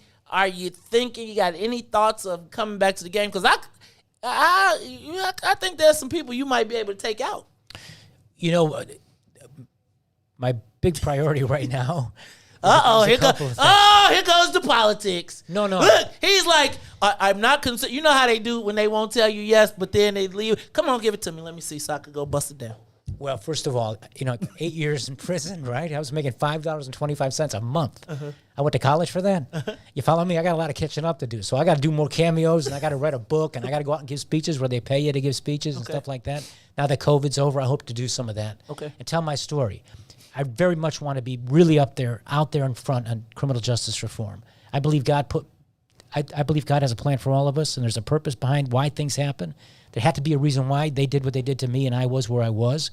I learned a lot about how black people get screwed in the criminal justice system, more than I knew before, which I knew already. I feel like I must do something in that area, and so that's a big priority of mine as well. About, do I ever want to get involved and run for public office? I think, Maze, I said this before. Is Patty listening to this show? She's made it clear if I ever run for office again, I'll have to do that with my second wife. Having said that, can you imagine? Shit, we can run Patty then. Huh? Patty probably might be more popular than you in our neighborhood. Because I'm going to tell you. Yeah, she's something else. She held it. She should get her a Hallmark movie. She should get like a Hallmark special or something. Because I'm telling you, and she had the fire in her eyes every time I saw her. Can I say this real fast about her? So I get arrested, a sitting governor. That's never happened before. They got SWAT teams around my house, 6 o'clock in the morning. I was watching. Yeah. I was handcuffed. Crazy. Okay. Crazy. So all that's going down. Within a couple of days, the Vegas odds makers were taking bets. What are the odds his wife stays with him? And it was 9-1 she was going to leave. 9-1. Now, she didn't, and there we were. Did she put the money down, though? How much did she put on the bet? She didn't do any of that, but here's what happened. Here's a fact, statistical fact. Go ahead. When a man is in prison for more than 4 years, there's a better than 90% chance that she leaves. And that's understandable for a lot of reasons. So not only did Patty beat the odds of the Vegas odds makers, I did 8, not 4. And she was there, and she was instrumental with my friend Mark Vargas and President Trump in bringing me home. And what can I say? I've had some misfortune in my life. I think that's fair to say. But I'm so lucky and so blessed that I fell in love with and can walk through life with somebody like her. And the best thing about her, Maze, is she's a wonderful mother. And I would sit in prison in that bunk, like I'd say, and in other places. And I'd worry about my kids. I'd say, who's protecting them? Who's providing for them? And then I would realize, yeah, Patty's there. They couldn't be in a better place with a better person than with their loving mother. And they love their mom. They're so close to their mother. And that adjustment I'm talking about with me coming back, I'm like the odd man out. You know what I mean? Right. And that's okay. It's all good. And they're right with their priorities. But I'm just learning about what my kids are like now and the things that are important to them. And it's all good. The future's bright. And I truly believe, as crazy as it sounds, whether it's politics or not, which I'm not saying it is, I feel like my best days are ahead of me. I really do. That is awesome way to come out. A couple things. I want to get you, and as you become more of a vociferous advocate for criminal justice reform, I think we got to make sure that we plug you up with the black people that are fighting that fight, particularly our guy Tyrone Muhammad. You may have seen him just a couple days ago. He was on the expressway. But there's a tremendous amount of work that is happening in the community. Let me ask you this before we get out of here. Upcoming governor's race. There's a governor's race. There's a statewide race. I got two real ones that I want to know. J.B. Pritzker. But before I touch on the J.B. Pritzker, talk to me about Alexi. Alexi was with you in what I would call the young gunner stage, right? When you guys came in the government and it was like these young whippersnappers are going to just, and it was like the future was bright and somebody was going to be president and somebody would be U.S. senator. And then you got in some issues. Then we started finding out about Broadway Bank and all of that stuff. And then he went to go play basketball and make some restaurants or something. And now he's back. Have you all talked? And let me ask you your thoughts on kind of that era. Because I'm going to tell you, you all were part of what looked like was going to be a change in the way people were elected in Illinois. And there was so much hope and promise. And it feels like it kind of got, Barack did his thing. Yeah. But the rest of y'all kind of got crushed on the way, which I feel like could have been part of the process, but I'll let that go. That's for a conspiracy theory podcast that I have. Talk to me about what your thoughts are on the governor's race, the candidates, particularly the people you know. Well, it's just about that era you're talking about. Obama, me, Alexi Janulius, three wild-ass last names compared to all those Irish names beforehand, right? Right. So that was changed. It was a different generation. And, one guy went to the White House, the other guy went to the shit house. And unfortunately, I was the one in the shit house, right?